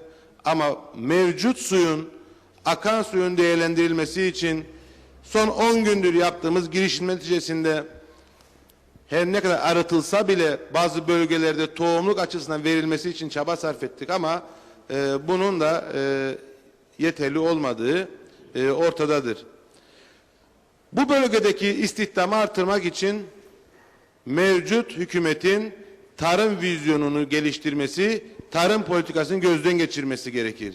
Tarımda baskı politikasını kaldırmadığınız sürece sürdürülebilir bir tarım gün yüzüne gelmeyecektir. O yüzden bizlerin yeniden hep birlikte üreticisiyle, birlik temsilcileriyle ve siyasi partilerle birlikte yeniden sıfırdan bir reform çerçevesinde tarımı masaya yatırmalıyız. Aksi takdirde sadece burada yaptığımız bir sözleşmeye öteye gitmez. Teşekkür ederim. İyi akşamlar sunarım. Evet, ön tarafa gelelim artık. Başka söz almak isteyen varsa son defa sorayım. Ondan sonra okey. Verelim. Buyurun Zorlu Bey. Çok değerli arkadaşlar, Paşaköy ve Vadili Belediye Başkanımız ve Diyalog TV'nin değerli yöneticileri ve sevgili halkımız. Mesarya tabii bir Kuzey Mesarya var, bir Güney Mesarya var. Fakat bu Güney Mesarya maalesef çok talihsiz bir bölge oldu. 1974 Mutlu Barış Harekatı'ndan sonra biz bu bölgeyi vatan olarak bildik, buralara yerleştik. Buralarda göndere bayrak da çektik. Ama sürekli olarak Kıbrıs'ta bir barış, bir anlaşma, bir çözüm müzakereleri devam ettiği müddetçe maalesef Güney Mesarya'nın birçok yerleşim biriminin Rumlara verileceği şeklinde bir gerçek vardır. Dolayısıyla bu bölgeye devlet de yatırım yapmadı. Bu da çok üzücü bir durum. Maalesef insanlarımız da ürktü. Onlar da buralara ev yapmadılar. İşte en fazla yapılan iş hayvancılık. Hayvancılık da tabii en zor meslektir. Mesleklerin en zoru, en fazla emek isteyen meslek hayvancılıktır ve tarımdır tabii ki ama en zoru hayvancılık. Dolayısıyla bu bölgeye mutlaka Anadolu'nun suyu gelmesi lazım. Sulama suyu buraya gelmesi lazım. Sulama suyu bu bölgeye gelirse hayvancılığın en büyük girdi fiyatı olan yem bitkileri yetiştiriciliği olur ve hastalıklarla da mücadele edilirse ciddi oranda bir karlılık durumuna geçebilir hayvancılarımız ve bu bölgedeki insanlarımız. Bu bölgede de istihdamı kendi kendilerine de sağlamış olurlar diye ifade etmek istiyorum. Tabii ki elbette kırsal kesimde devletin mutlaka arsa vermesi veya konut yapımında öncü olması gerekir. Ben tabii Paşakent çok örnek bir kenttir. Dolayısıyla Paşakent'i yapan arkadaşımıza, belediye başkanımızın öncülüğünde yapıldıysa onu tebrik ediyorum. Gerçekten güzel bir yatırımdı. Ama son görüşmelerde Kıbrıs meselesinde işte güzel yurt verilmedi, kıyılar verilmedi, gemi konağı 7 dalga Denizli, kıyılar yok, güzel yurdun merkezi yok dendiğinde peki neresi verildi o zaman? Karpaz da yok. Güney Mesarya olduğu gibi Birleşmiş Milletler Genel Sekreterine, temsilcisine, Genel Sekreterine verilen haritanın içerisinde Güney Mesarya olduğu gibi vardı. Çünkü o çıkıyor. %29.2'ye inmek için bu bölgedeki Türk köyleri de vardır. Yani eskiden beri Türkiye olan, kaldı ki Sayın Paşa dedi ki Paşaköy 1956'da Türkler yaşardı burada ve Rumların zoruyla, İngilizlerin zoruyla o zaman yaşanan olaylarda Paşaköy'deki Türkler başka yerlere göç etti. Ben de nüfus şeyinde araştırdım, nüfus kütüğünde araştırdım. Gerçekten Paşaköy'de ciddi oranda Türk nüfusu vardı. Ama bunlar hepsi de boşaltıldı. Kimisi 63'te boşaltıldı, kimisi 56'da, kimisi 57'de, kimisi 58'de. Şimdi Paşaköy'ün adı ne olacaktı? Aşaköy olacaktı. Yani eğer bir anlaşma olursa Güney Mesarya'yı maalesef anlaşma uğruna, bir çözüm uğruna maalesef kaybetmek zorunda kalırız. Dolayısıyla biz artık bu çözüm politikalarından halkımız yeteri kadar rahatsız oldu. 1974'ten buraya 43 sene gibi uzun bir zaman geçti. İnsan dilimin, insan yaşayışında yarı yıldan fazladır. Bu topraklar artık bizimdir. Burası vatandır. Paşaköy artık Aşaköy olmayacaktır. Artık kabul edilemez. Müzakereler devam etsin. Ben diyor Sayın Mustafa Akıncı inatla müzakerelere devam edeceğim diyor. Müzakere politikamız devam edecek diyor. Müzakere karşıtları zil takıp oynamasın diyor. Arkadaşlar ben zil takıp oynamadım. Ben hep Kuzey Kıbrıs Türk Cumhuriyeti'ni savundum. Paşaköy'ü savundum, Vadili'yi savundum, Akdoğan'ı savundum, Güvercinli'yi savundum, Kuzey Kıbrıs Türk Cumhuriyeti'ni savundum. Evet, Dolayısıyla bu topraklarda üreteceğiz. Bu topraklarda sadece canımızı, kanımızı vermekle burayı vatan yapmadık. Alın terimizle de burayı vatan yaptık. Bu köyde Sayın Habil Tülücü söyledi, 100 tane hayvancı var. Vadili'de 60-70 tane vardır. Yani bir anlaşma olduktan sonra bu insanlar hayvancılığı nerede yapacak? Türkiye'den gelen su nereye verilecek? Bak Türkiye'den gelen suyu şimdi biz Paşaköy'e, Vadili'ye, Akdoğan'a 4 yola istiyoruz.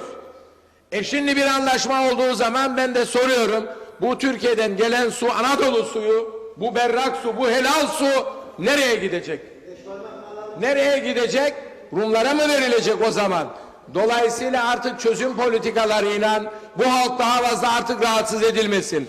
Bu halk Paşaköy'ü artık vatan bilmiştir. Vadili'yi, Akdoğan'ı, Dört Yolu, Türkmenköy'ü, Çayönü'nü hem üretiyor buralarda hem buraları artık bizim vatanımızdır. Kıbrıslı Türkiye'li diye bir şey yoktur. Atatürk ne dedi? Ne mutlu Türk'üm diyene. Hepimiz bir milletiz. Evet. Evet. Teşekkürler. Zorlu ve vaktimiz Biz de oldu. beraberiz. Benim Vaktimiz- kardeşlerim vardır, 4 tanesi kız, 4 tane eniştem vardır Türkiye'li. Türkiye'den gelen. Benim kardeşlerim vardır, 3 tane gelinimiz vardır, onlar da Türkiye'den gelen. Yani hem erkeklerimiz hem kızlarımız hepimiz biriz, beraberiz, et ve tırnak gibiyiz. Aynı milletin insanlarıyız. Ben 74 sonrası buraya geldim diye, Türkiye'liyim diye başlayan insanlara ben bazen üzülürüm. Çünkü benim nenelerim, dedelerim, atalarım da Konya'dan geldi, Karaman'dan geldi, Toroslardan geldi, Çanakkale'den geldi. Neticede 74 öncesi bu topraklara gelenler de Anadolu'dan geldi. Kıbrıslı Türk diye, Türkiye'li Türk diye ayıran gerçekten Türklük şuuruna sahip değildir demektir. Peki. Biz milli şuur sahibiyiz. Mücahit ruhuyla bu topraklarda mukavemet teşkilatıyla mücadele ettik. Yıllarca dağlarda arkadaşlar anlattılar. Aç kaldık, susuz Toparlayalım kaldık sonra. ve bugünlere geldik. Ne mutlu bizlere ki bugün devletimiz var. Anavatan Türkiye buradadır. Türk ordusu buradadır. Ne mutlu Türk'üm diyene sağ olun, var olun. Evet. Devam et buradan. Kenan Bey'e ver. Sonra Sayın Erkut haliyle bitirelim. Şu anda önce Diyalog TV'ye, Buraya katılan tüm arkadaşlara teşekkür ediyorum. Su bu akşam çok konuşuldu. Ama yıllardan beri, özellikle de 2004'te bir hatırlatma yapacağım. Paşa köylülere. 2004'te anlam planında evet oyuna kadar çıktı. Evet oyunla kadar çıktı. Bir kendi kendimizi yargılayalım bakalım. Kendi kendime aynaya geçelim. Ben ne yaptım dememiz gerektiğini inanıyorum. Yıllardan beri biraz önce Zorlu kardeşimin söylediği gibi bu hep taviz bölgesi içerisinde olduğu için Paşaköy'e hiçbir zaman hiçbir yetkili tarafından da bir proje düşünülmedi. Su konuşulduğu için devamlı, ben devamlı da böyle elimde kimlik gibi taşıdığım 2013 yılına ait bir takvim yaprağında şimdiki Sayın Veysel Eroğlu, Su İşlerinden sorumlu bakanım, iki kelimesini ifade etmek istiyorum. Emeğim olduğu için ve bugün hala suya hasret yaşayan köylümüz varsa yazıklar olsun bugüne kadar bizi temsil eden, ben de dahilim ama en azından 1996'da Sayın Veysel Eroğlu'nun bir takvim küpüründeki ifadesini konuşacağım. 1996 yılında 11.850 metrelik denize boru döşeyerek İstanbul'un 4 adasına su götürdük. Bundan sonra Kuzey Kıbrıs Türk Cumhuriyeti Tarım ve Orman Bakanı Kenan Akın beni aradı. Sayın Genel Müdür, biz de adayız, Kıbrıs'a da su getiremez misiniz dedi. Üzerinde çalışmaya başladık neden olmasın diyerek ve devam etti ve takvim verdi. 2014 yılı 7 Mart'ta saat 15'te su adaya gelecek. Bunu Türkiye'deki Kuzey Kıbrıs Türk Cumhuriyeti'nden oy almayan bir siyasetçi gün veriyor, saat veriyor. 2013-2017. Biz suyun geleceğine inanmadık. Bırakın mesaj yazın. Ya suyun gelmesini 7 kilometre, 10 kilometredeki altın, taş eksen taş çıkaracak Doğancı'ya dahi suyu getirememenin basiretsizliğini, beceriksizliğini, sorumsuzluğunu yaşıyoruz. Anavatan Türkiye'den gelen su konusunda belediyeler biraz arsız davranıyor. Gündemde, Diyalog TV'de de tartışıldı. Eskiden su azdı, çok kullanmayalım diye 5 tondan sonra misline katlanıyordu. Şimdi su çok kullanalım, aynı fiyata gitsin. Sayın belediye başkanları da burada. Lütfen belediye meclisinde de düşünmeniz lazım. Belediye meclisinde o güzelim suyu denize akıtma yerine tüketimimizi fazlalaştıralım. İnsanlarımız da doya su kullansın. Evet. Biraz önce sütün kotasıyla gündeme geldi. İnanılmayacak şekilde Süt Endüstri Kurumu tarafından hayvancımız soyulmaktadır. Süt üretiminin fazlasında ve 2 tondu. Ondan sonra Erkut kardeşim çok kısa dönemde de olsa bile 1600'e düşürdü. Sadece sen 1300'dür galiba. Peki imalatçıya verdiğimiz fiyat nedir? Burada inanılmayacak şekilde Süt Endüstri Kurumu hayvancıdan fazla üretmiş olduğu sütün fiyatını aşağı çekerken imalatçıya öyle bir kota koymuyor. 20 ton süt üreten bir imalatçı günlük aynı fiyattan alıp süt kurumunu ödüyor. Peki bu aradaki fark ne oluyor? Bunu da yargılamamız gerekir diye düşünüyorum. Evet. Konuşulacak çok şey var. Ancak her gün aynanın karşısına gidip ya ben kendim için ne yaptım, ülkem için ne yapacağım onu biraz önce genelde de bu konu hakim, bu fikir de var. Kendi üzerimizde düşen sorumluluğu kendi kendimize sorgulayarak daha güzel günleri, Kuzey Kıbrıs Türk Cumhuriyeti'nde aynı Rum tarafındaki siyasi partiler gibi Kuzey Kıbrıs Türk halkına besledikleri düşmanlıkta nasıl bir noktada buluşuyorlarsa biz de Kuzey Kıbrıs Türk Cumhuriyeti'nin dünyaya açılmasında eşit, 2 bölgeli, bir daha 55'li 74'ü yaşamayacak bir anlaşmanın sağlanması için bir çaba göstermemiz gerekir. Şu günlerde erken seçimi gündeme getirirler. Ya erken seçimi gündeme getirme yerine ENOSUS konusunda tüm siyasi partilerimiz, mecliste olsun veya olmasın tüm siyasi partilerimiz ENOSUS'u hortlatan Rum tarafına karşı bir ses, bir yürek olmamız gerektiğine inanıyorum. Ben bu duygularla, biraz önce genç kardeşim söyledi, güvenlik kuvvetlerimiz, polis genel müdürlüğümüz nerede ya? Orta okula kadar uyuşturucu kullanımı başlamıştır. Ne bir Eğitim Bakanlığı tarafından bu konuda bir genelge, ne de polis tarafı, genel müdürlüğü tarafından okullar önünde fink atan uyuşturucu tacirlerinin önüne geçilmemektedir. Bu ciddi bir felaketi gündeme getiriyor. Bu konuda da toplumun ailelerin de bu noktada ses getirmesi gerekir diye düşünüyorum. Evet. Ben bu duygularla şu anda bizleri ekran başında izleyen tüm kardeşlerimize sağlıklı, mutlu bir yaşam diliyoruz. Bu sesi de buradan Kuzey Kıbrıs Türk Cumhuriyeti'ne duyuran Diyalog TV çalışanlara yürekten kutluyorum. Hayırlı akşamlar diliyorum.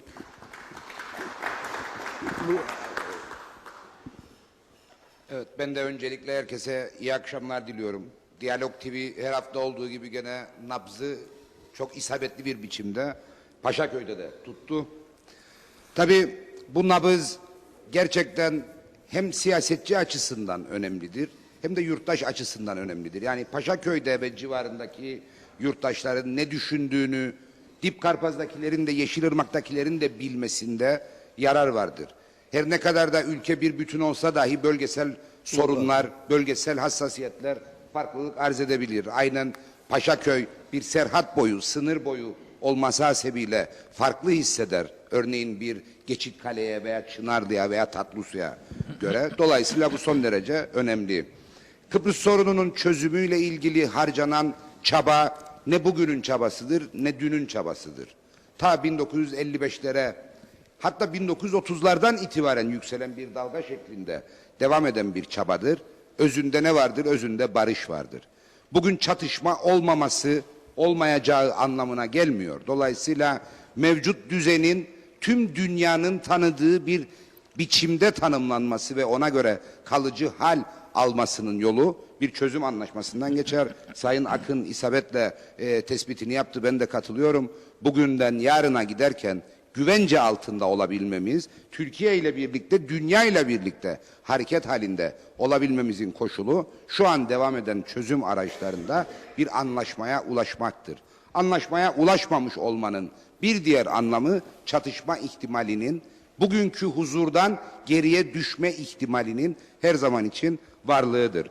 Bugün Sayın Cumhurbaşkanı'nın yürüttüğü çözüm müzakereleri geçmişte Sayın Eroğlu tarafından, Sayın Talat tarafından, 1. Cumhurbaşkanımız tarafından yürütüldü. Neyle yürütüldü? En büyük yardımcısı, en büyük eşlikçisi kimdi? Türkiye Cumhuriyeti'ydi. Aynen bugün olduğu gibi. Ve şunu çok net olarak ifade etmek istiyorum. Bu akşam Sayın Muhtarım ifade etti. Ben de ciddi bir rahatsızlık duydum. İlk kez tanık olduğum, uzunca bir zamandan sonra ilk kez tanık olduğum köken ayrımı, köken farklılığına göre değerlendirme girişimleri söz konusu oldu. Bunların yanlış anlatıldığını ve yanlış anlaşıldığını diliyorum. Çünkü bu ülkede çok net olarak ortaya çıkmış bir şey vardır. Kuzey Kıbrıs Türk Cumhuriyeti kimlik kartına sahip olan herkes bu adanın bugününde ve geleceğinde söz ve hak sahibidir.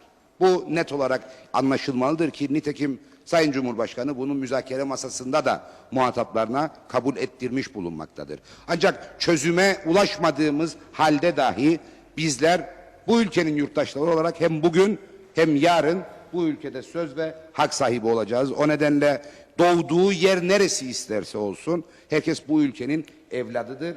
Bu ülkeye borçludur. Bu ülkenin bu evlatlara borcu vardır. Bu şekilde değerlendirmek ve üretim çabasını, var olma çabasını bu şekilde yürütmek gerekiyor. Biz üreten yok olmaz diyen bir siyasi anlayışı temsil ediyoruz. Bizim geleneğimizden gelen bir cumhurbaşkanı, ikinci cumhurbaşkanı olarak bu ülkede hem çözüm arayışını hem devlet yönetiminde söz sahibi olarak görev yürüttü. Sormak istiyorum. Geçmişte doğduğu yere göre yurttaşlarımız arasında ayrım yapan, belli başlı yurttaşlarımızı bunlar gelirse sizi gönderecekler diyenler kaç tanesi gitti, kaç tanesi gönderildi? Gerek başbakan olduğu dönemde, gerek cumhurbaşkanı olduğu dönemde partimize mensup bir kişi Sayın Talat, kaç kişi doğduğu yerden ötürü veya geldiği yerden ötürü farklı muamele gördü? Bunu algılamak ve bu gibi konuşmaları artık yapmamak gerekiyor. Aynen bugün Sayın Akıncı'da olduğu gibi. Sayın Akıncı görevini yürütürken herhangi bir köken ayrımı üzerinden bir yaklaşım geliştirmiyor. Ve diyor ki benim yurttaşlarımın tamamı bu ülkenin geleceğinde de söz ve hak sahibi olacaktır. O nedenle bu gibi tedirginlikler geçmişte siyasi rant aracı olarak kullanılmıştı. Bunlara bugün artık itibar etmeyelim. Bugün başka bir dünyada yaşıyoruz. Yeni bir dünyada yaşıyoruz. Teknolojik imkanlar sayesinde tüm dünyayı, Türkiye'yi çok yakından takip etme şansına sahibiz. O nedenle eski zamandaki gibi tek kanallı siyah beyaz gazetelerin olduğu ve haberleşme imkanlarının son derece kısıtlı olduğu zamanlardaki gibi düşüncelerle kendi kendimizi tedirgin etmeyelim. Bir başka işaret etmek istediğim nokta, bu ülkenin yani Kuzey Kıbrıs Türk Cumhuriyeti'nin her karış toprağı devlet toprağıdır, vatan toprağıdır. Dolayısıyla o çözüm anlaşması gelinceye kadar, o çözüm anlaşmasıyla birlikte nasıl bir haritada uzlaşılacağı belli oluncaya kadar herkes toprağına toprağım deme ayrıcalığını sonuna kadar hissetmelidir. Bunu hissetmede elbette devletin katkısı olmalıdır. Devlet bu ülkenin her noktasına eşit sağlık hizmeti, eşit eğitim hizmeti götürmelidir. Herkesin devlet imkanlarından yararlanabilmesi için fırsatlar yaratmalıdır, olanaklar yaratmalıdır. Ancak bu böyle olmadı diye kimsenin de kendisini bu ülkede fazlalık gibi, yaşadığı yeri bu ülkede gözden çıkarılmış gibi hissetmemesi gerekir. Bunun altını çizmek istiyorum. Bugün Kuzey Kıbrıs Türk Cumhuriyeti adamızın yaklaşık olarak %36'sından ibaret bir toprak parçasıdır. Bu toprağın bir çözümle birlikte %29 artı oranına endeksleneceği birinci Cumhurbaşkanı rahmetlik Denktaş tarafından ifade edilmiş, tüm dünyaya deklare edilmiş bir gerçekti. Dolayısıyla bunları bugünün meseleleriymiş gibi hayretle karşılamak ve tedirginlik duymak doğru değildir. Asıl olan bu ülkede yaşayan her bir yurttaşın gelecekte en az bugünkü kadar hak sahibi, en az bugünkü kadar varlık sahibi ve en az bugünkü kadar güvence içerisinde kendisini hissetmesi gerektiğinin bilinmesidir. Sayın Cumhurbaşkanı çok net olarak tavrını ortaya koydu. Bu ülkenin yurttaşlarının, Kıbrıs Türk halkının herhangi bir biçimde güvenlik bakımından tehdit altında olacağı herhangi bir anlaşmaya imza atmayacağını son müzakere sürecinde gelinen tavrıyla ortaya koymuştur. Dolayısıyla kimsenin gereksiz tedirginlik yaratmaması, hamasetle gerçeklerin üstünü örtmeye çalışmaması gerekir. Diyalog TV bu gerçeklerin daha görünür halde yurttaşımızla paylaşılması, yurttaşın bu gerçekler karşısındaki pozisyonunun ortaya çıkmasını sağlamak bakımından çok önemli bir görev yerine getiriyor. Ben sizlere ve katkı koyan herkese çok teşekkür ederim. Evet. Peki. Bitirmemiz lazım şunu, bitirmemiz lazım. Süremiz bitti çünkü. Sayın Vekilim, ikide bir sakız ediyorsunuz Denktaş Bey ama Denktaş Bey 29 artı dediği zaman tamam 9'a kadar gidebilirdi. Bir, duygusal bağ yoktu. İki, 100 tane Rum'un içimize gelip yerleşmesi yoktu. Üç, belgesini boş versen herkes biliyor. Burada bilmeyen bir kişi sensin. Tamam. Bunun haricinde 4 özgürlük yoktu efendi. He, tamam. Niçin bunları söylemiyorsunuz? Denktaş Bey vermedi de bunu verdi diyorsunuz. Peki. Havuzu. Yazık. Çok. Havuzu. Ben tamam. Alalım bütün programlarda sizi seyrediyorum. Hep bunu söylüyorsunuz. Denktaş Bey, Denktaş Bey, Denktaş Bey. Zorlu Bey'e sorun bu konularda. Sorun. Eğer 4 özgürlük Denktaş Bey verdiyse ben intihar ederim. Ama başlarsa bitmez. Şimdi bir dakika. Ya yapmayın. Bir dakika. Şimdi ben arkadaşlar Bu sesle hiç Bitirelim. Tamam. Bak. Vatana, millete, bayrağa Çok teşekkür ediyoruz. Evet. Bağlamayla bitiriyoruz. Hadi ustam. Hadi. Çok teşekkürler. Sağ olun. Evet. Al şeyi mikrofonu.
Kıbrıs'ın en büyük süpermarketi Erülkü Süpermarket Halk Meclisi'ni sundu.